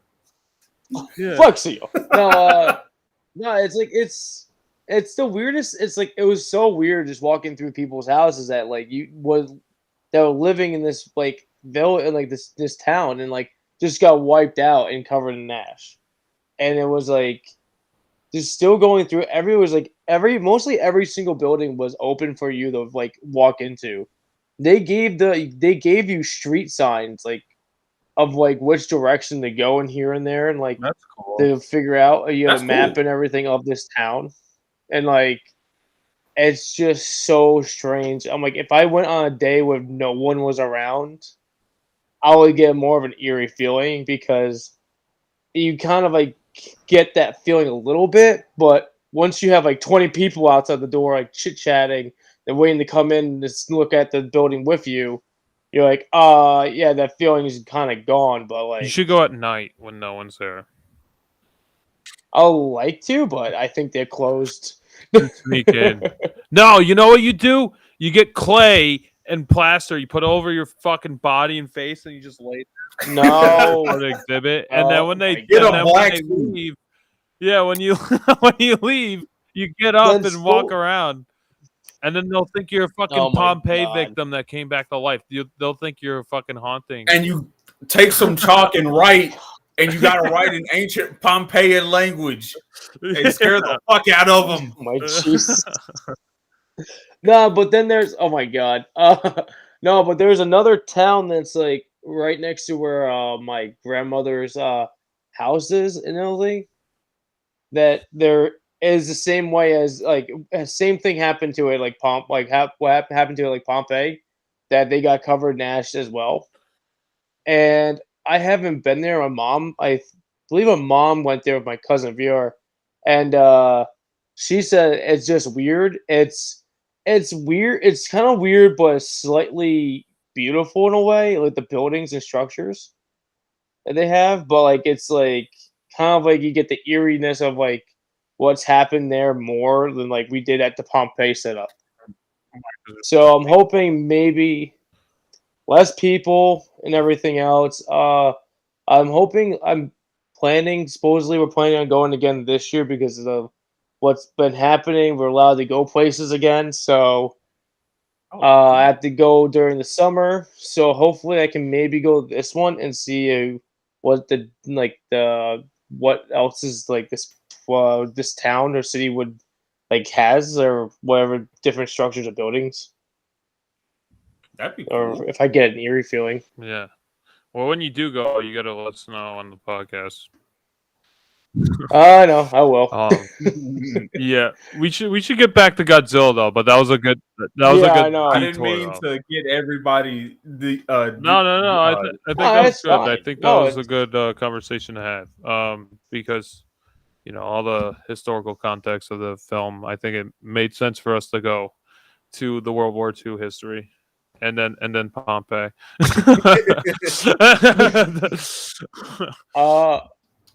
So going back to Godzilla.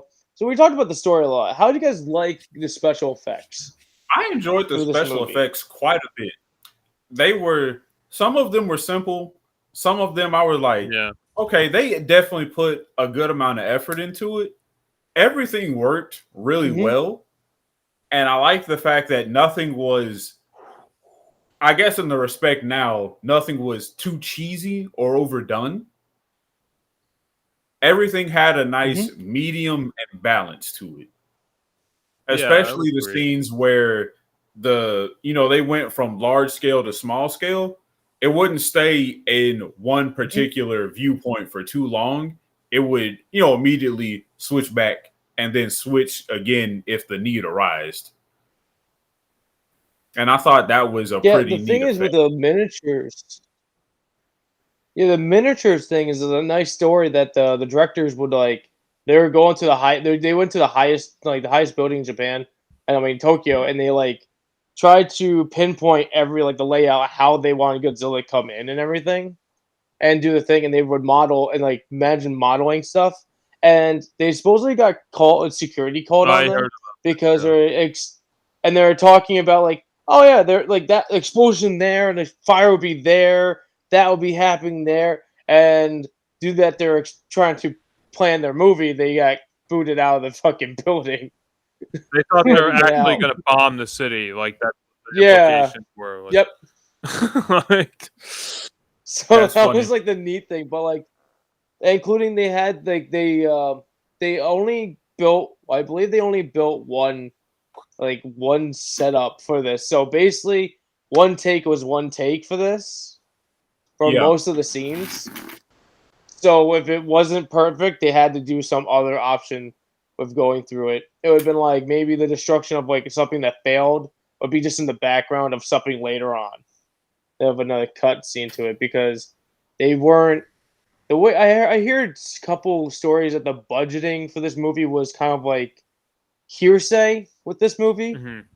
They had a decent budget, but at the same time didn't have a decent budget to cover certain things and all that stuff. I know they saved money when they filmed anything military-wise that wasn't towards Godzilla.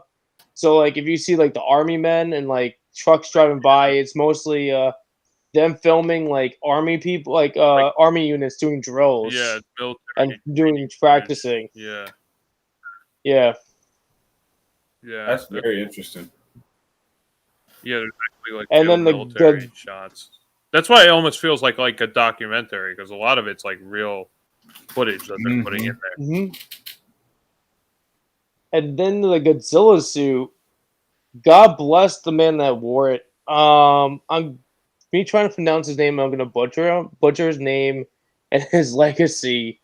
But he wore that suit like a champ because that suit was so insulated that he actually lost I think about over 20, Yeah, it was like 20 pounds.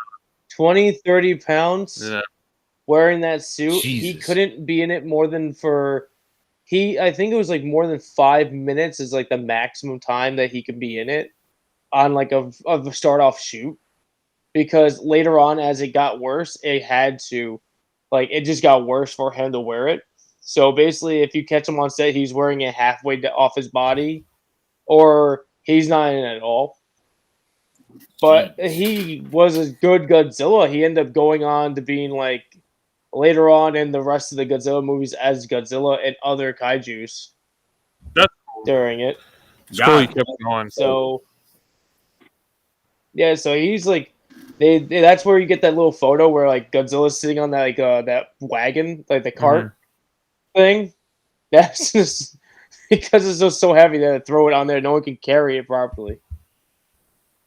And yeah, they tried to they have the puppet. You know where it breathes fire? Yes. Yeah.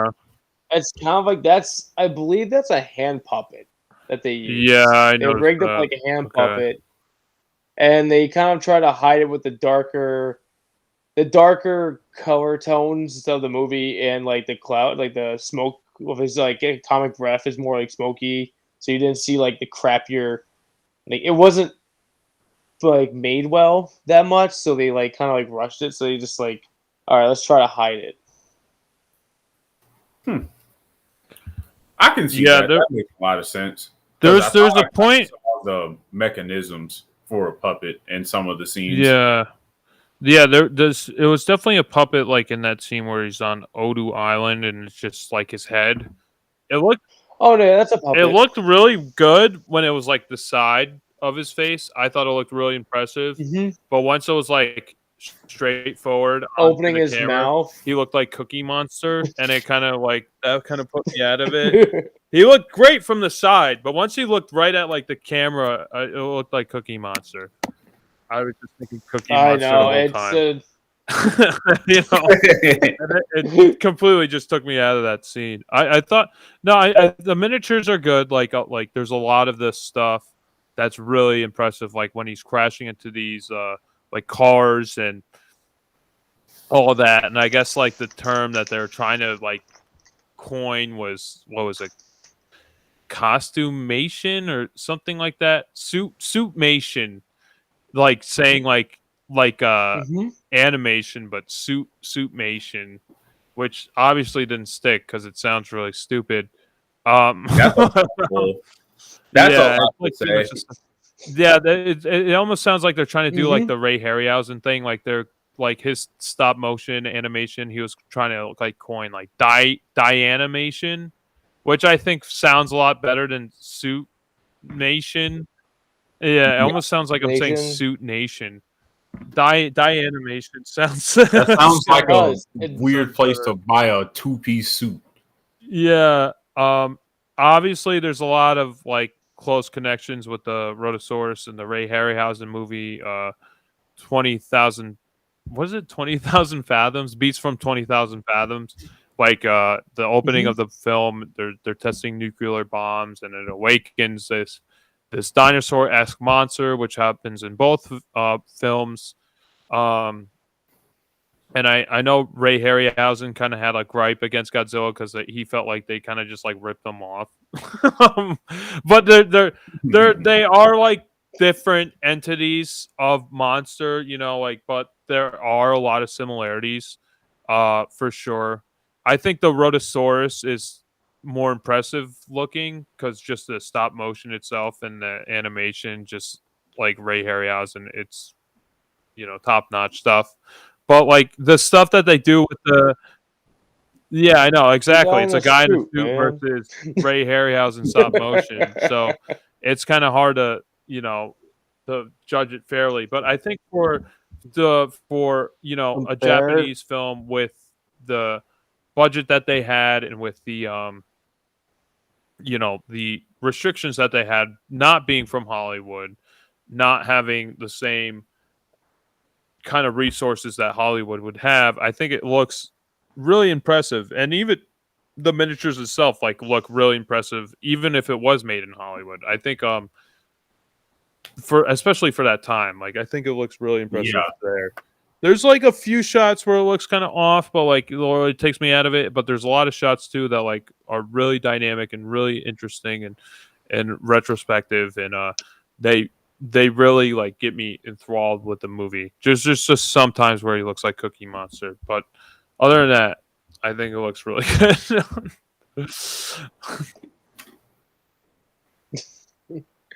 The one thing I'm gonna say with this, like with the anime, with the smaller and like buildings and everything, I like how Toho continued on with making their movies that way, and with the miniatures, and even they got really good at it later down the road, even further. Like they increased the quality of them. Because this looks, some of it just looks too fucking like realistic that it's just like, all right, that could have been a mini fucking city with some angles they film at. Like that could be a freaking legit city at some points. That's something I was going to speak on too. I definitely watching this because I've watched a few Americanized Godzillas, and I do remember how much better the small scale got. You know, the further on down the line of the series it was. Mm-hmm. And I think that just goes to show they knew what they wanted to do and they stuck with it and didn't change. Like, oh, well, what if we try to, add in some bullshit that might make it look a little bit better as far as, detailing, scaling, or, just kind of whatever. Maybe have little stick people, run away. They stuck to their guns, and because I think the one I remember watching was I watched it with an aunt. I think it was Godzilla versus Ghidorah. No, it wasn't Ghidorah. It was another really big kaiju. Maybe I think it might have been Mothra. When you say Ghidorah, Mothra. Okay. Yeah, I watched. I watched one where he like fights a lobster. That was like the one I would watch as a kid. That's the show. It was fucking Showa weird. days. I just remember that was. Oh god, the Showa days is probably. They had good miniatures, but they weren't the best ones. I think the Heisei ones are probably my favorite ones because they're like they had to do a lot more detail because Showa had no real. They were in cities, but like a lot of times you catch them out in the middle of the field fighting, mostly, or in Josh's case, in the water. So yeah, Mothra. But like, it was pretty fucking weird. They had like some weird twins dancing for Mothra to summon Mothra. Oh yeah, that's the thing. That's the twin. That's the thing. They always have to have this like set of twins that the villagers like have that can like talk to Mothra or like summon her in a way. That's a thing they did. They kind of did it with the newer movies too, with the second installment of Godzilla, the Godzilla movies, because one girl in that movie stated, "Oh, my grandmother was a twin," and all this other stuff, and like she used to tell me all about Mothra and all this other stuff. So technically, like I think she was supposed to have a twin herself. I don't know what happened, or her mother. Technically, when Mothra dies, another like a twin. How do I explain it? Usually, two larvae Mothra show up afterwards. After a Mothra dies, it's a little weird. They're like a baby shows up. Yeah, it sounds like it. A little bit. Or like starfish. It looks more like a Weedle though. He cut one arm off and he make another starfish. Like, yeah. They don't die. They're immortal. Yeah. They're like termites. Yeah. Oh, I have one more. I have another thing to state up. You know the Godzilla theme, like the when he's doing like in the battle and they're shooting him, and they have the music like in the background. You know that was meant for the military. Yeah, I heard I can see that. That was meant for the.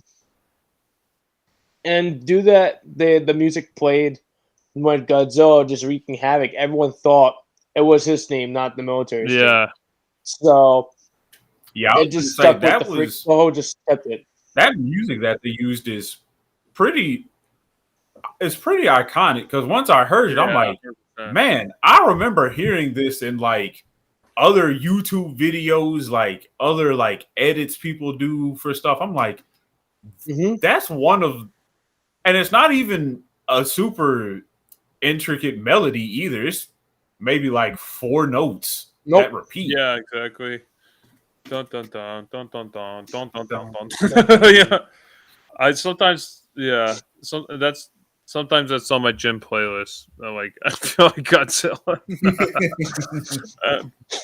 Oh yeah, it's a really good theme. I think the sound design is really great. Like the sound of Godzilla is so iconic. Like I think they got like a leather glove and put like oil on it or some like Vaseline or something, and they rubbed it against like a string instrument, some string instrument, like a bass or You're something. close. You're close.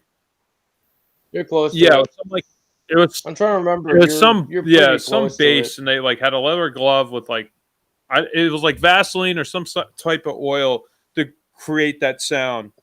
And it's so iconic. Like they still use it today. Like you can't change the sound of Godzilla. Like that's what he sounds like. You know, like it's just such a unique sound. Yeah. Like there's no way you can get around that. Yeah.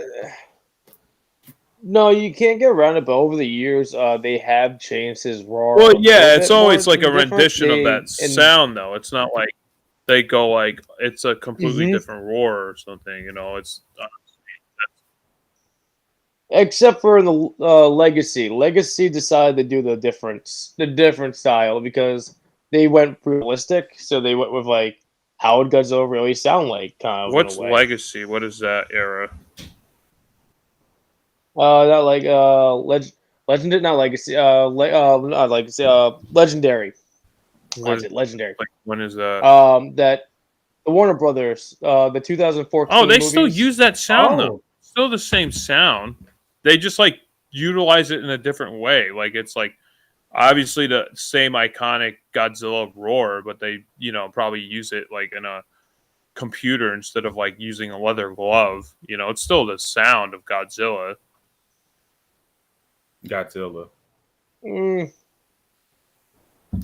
No, they still use the fucking roar. You're acting like it's a completely different sound. It's still like the same catalyst of what it was. Did they just tweak it? Because I haven't watched any of the Legacy stuff for Godzilla yet. Yeah, I only seen the sequel. To me, it sounds like it gets a different. And this one, like the newer ones, it just sounds like they kind of like at the end of the roar, it gets that Godzilla like the whiny to it, but more is like it's more of a beefed up like roar. Yeah, but it's still this Godzilla roar. It's not like it's a completely different sound. Like you hear it, go like, yeah, that's fucking Godzilla. Like even without the image, you can know that's Godzilla. Mm-hmm. That's like when you hear the T-Rex roar in Jurassic Park. Right, exactly. I mean, Jurassic World. Because it's Jurassic World now. Fuck Jurassic World. I'm still gonna see the new. We don't talk about that. I'm gonna see the new movie.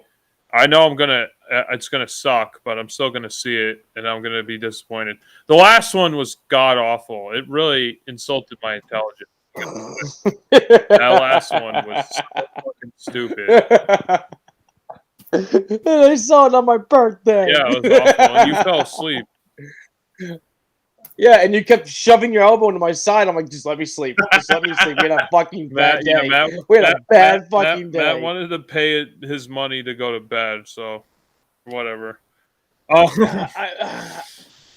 we'll talk about the story later. Yeah, I mean that is the story. There's not really much more to add. All right. No, there's more to add. There's prequel stuff to that day that added to that. Yeah, there was. All right. Well, we should get the final thoughts. We should end what's the Yeah. Okay, so that's what I was hoping to get to myself. Okay, so Who wants to go first? Jerry, Josh, what do you want? I'll go You guys first want to go? again. Which one wants to go first?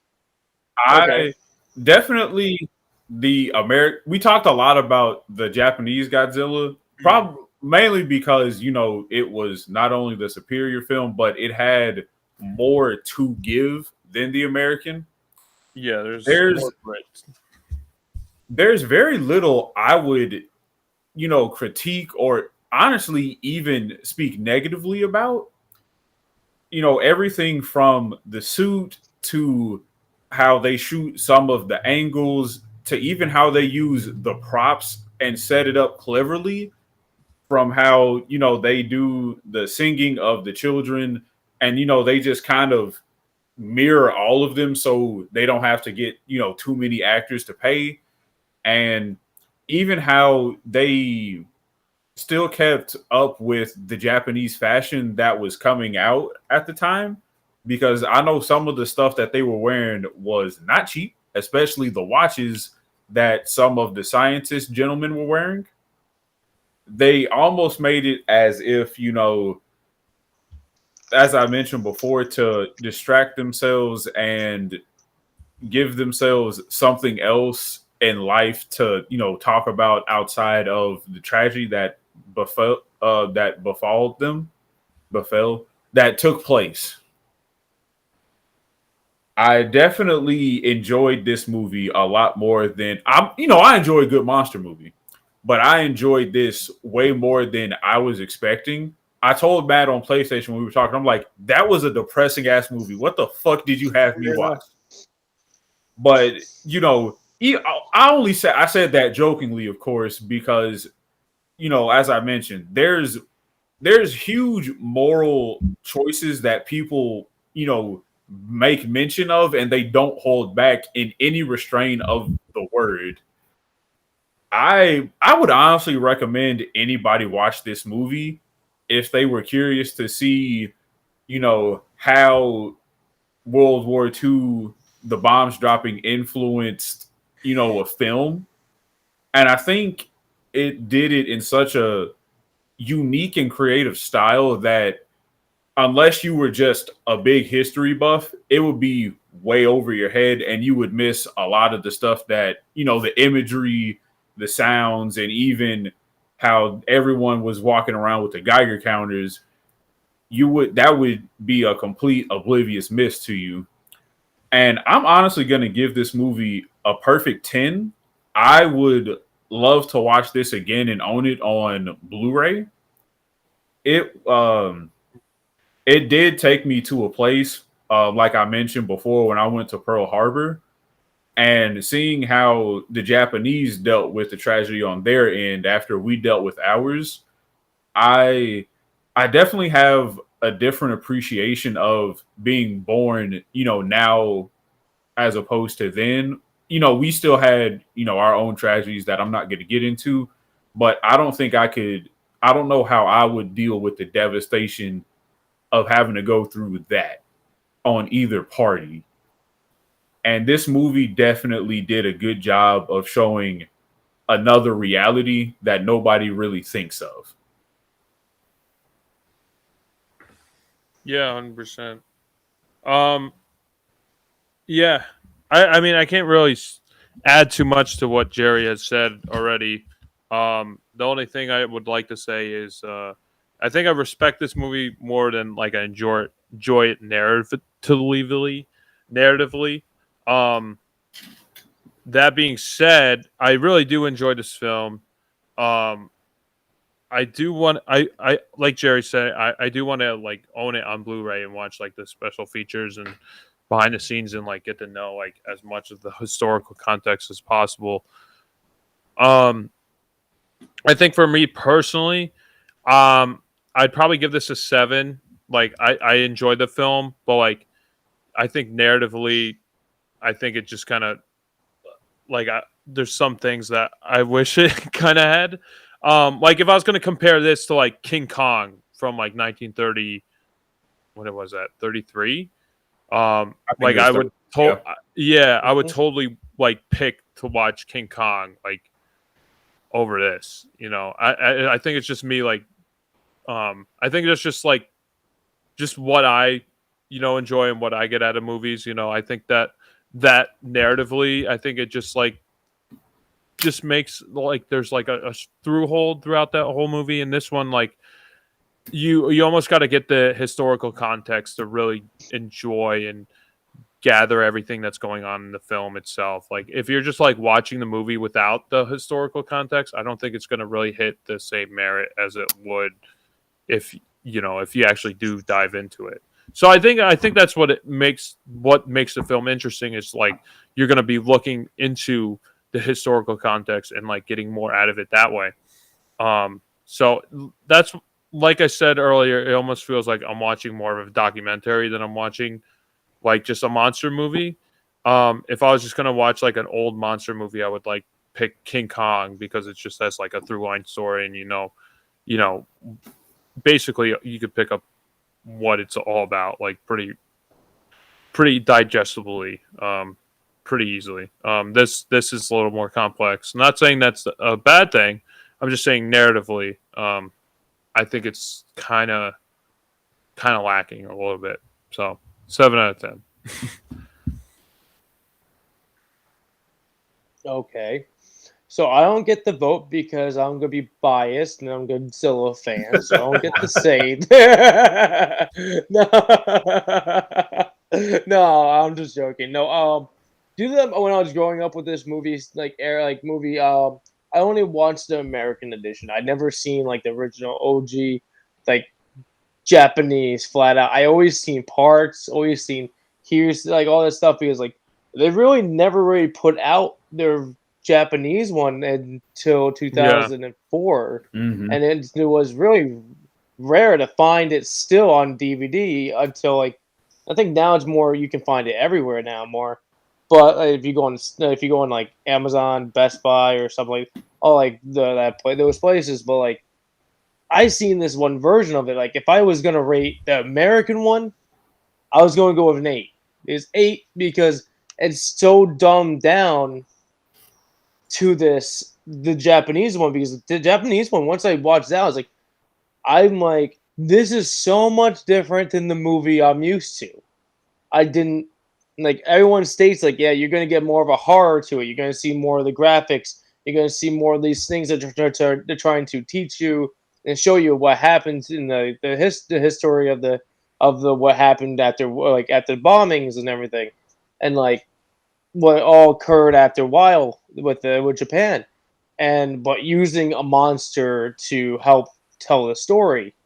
And I'm like, watching this more and more, I'm like, this is actually pretty freaking crazy. I loved every detail. I kind of wish they never really cut some of the stuff from the American one. I wish they never did, but like thanks to ruling, they had to. But like, if you could, I love to have someone re-edit it to put back some more of the like graphics into spots where they were supposed to have it, or have something like have more of like the original, put more back into it, so you get the more grittiness of like what the original had, and the terror, what it was supposed to give you, the eeriness of this terror and all that stuff that this monster was supposed to represent. And I'm following suit with Jerry. This as a movie, like as my first time ever seeing the original. I'm gonna give it a 10 because it did its job. It did it well. I hated seeing like some of the additional graphics that I didn't see in the American edition, but because like it didn't make me feel good. It didn't make me feel. It gave me that eerie feeling. It just didn't settle right. But that's how it was supposed to be. So yeah, I'm gonna settle with Gojira in 1954 is a 10. American, we're gonna. I forgot about the American. Yeah, I'm gonna leave it with a 7 because they had Perry Mason, and I love Perry Mason. So you get a 7 from me. I'm not even gonna rate the American one. How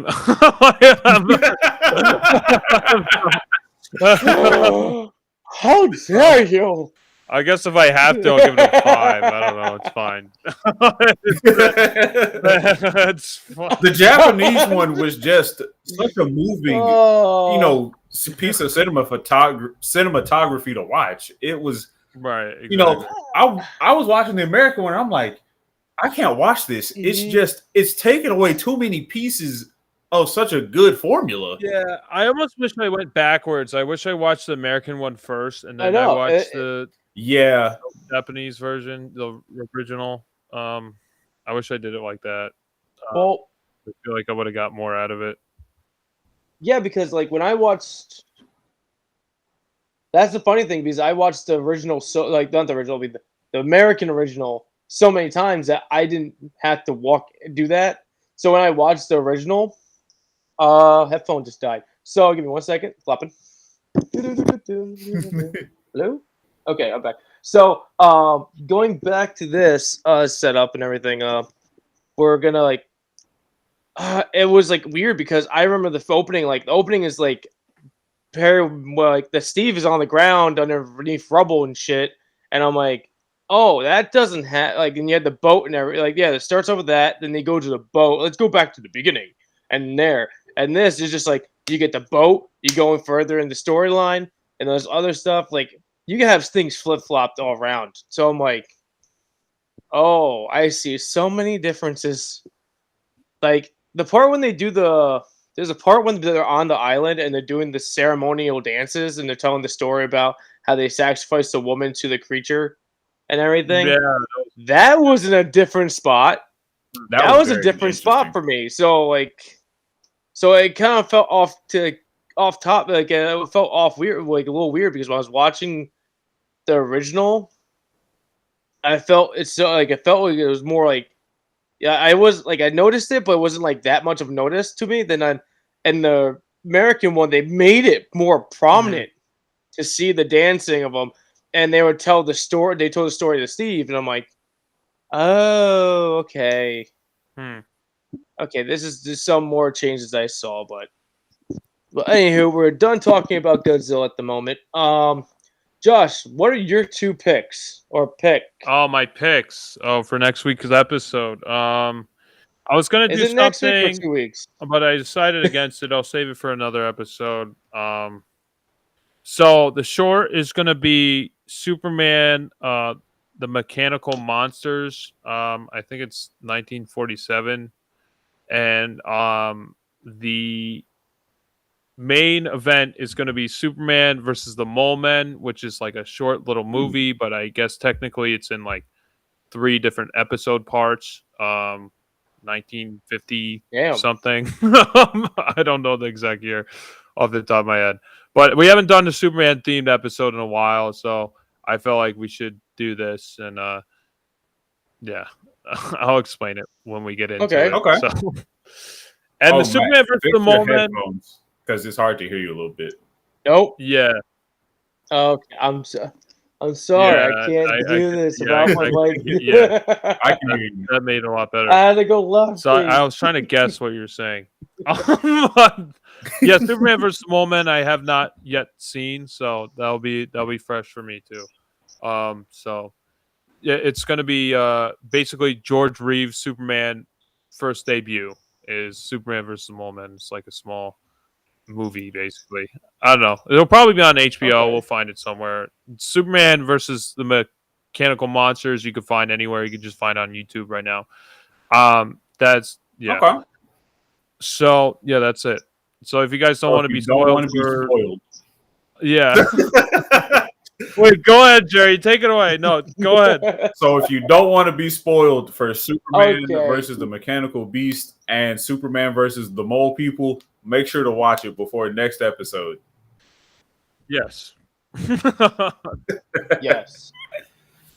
And everybody have a good night from your, big time Godzilla fan and / Superman's pal Matt. And it was such a weird outro. Okay.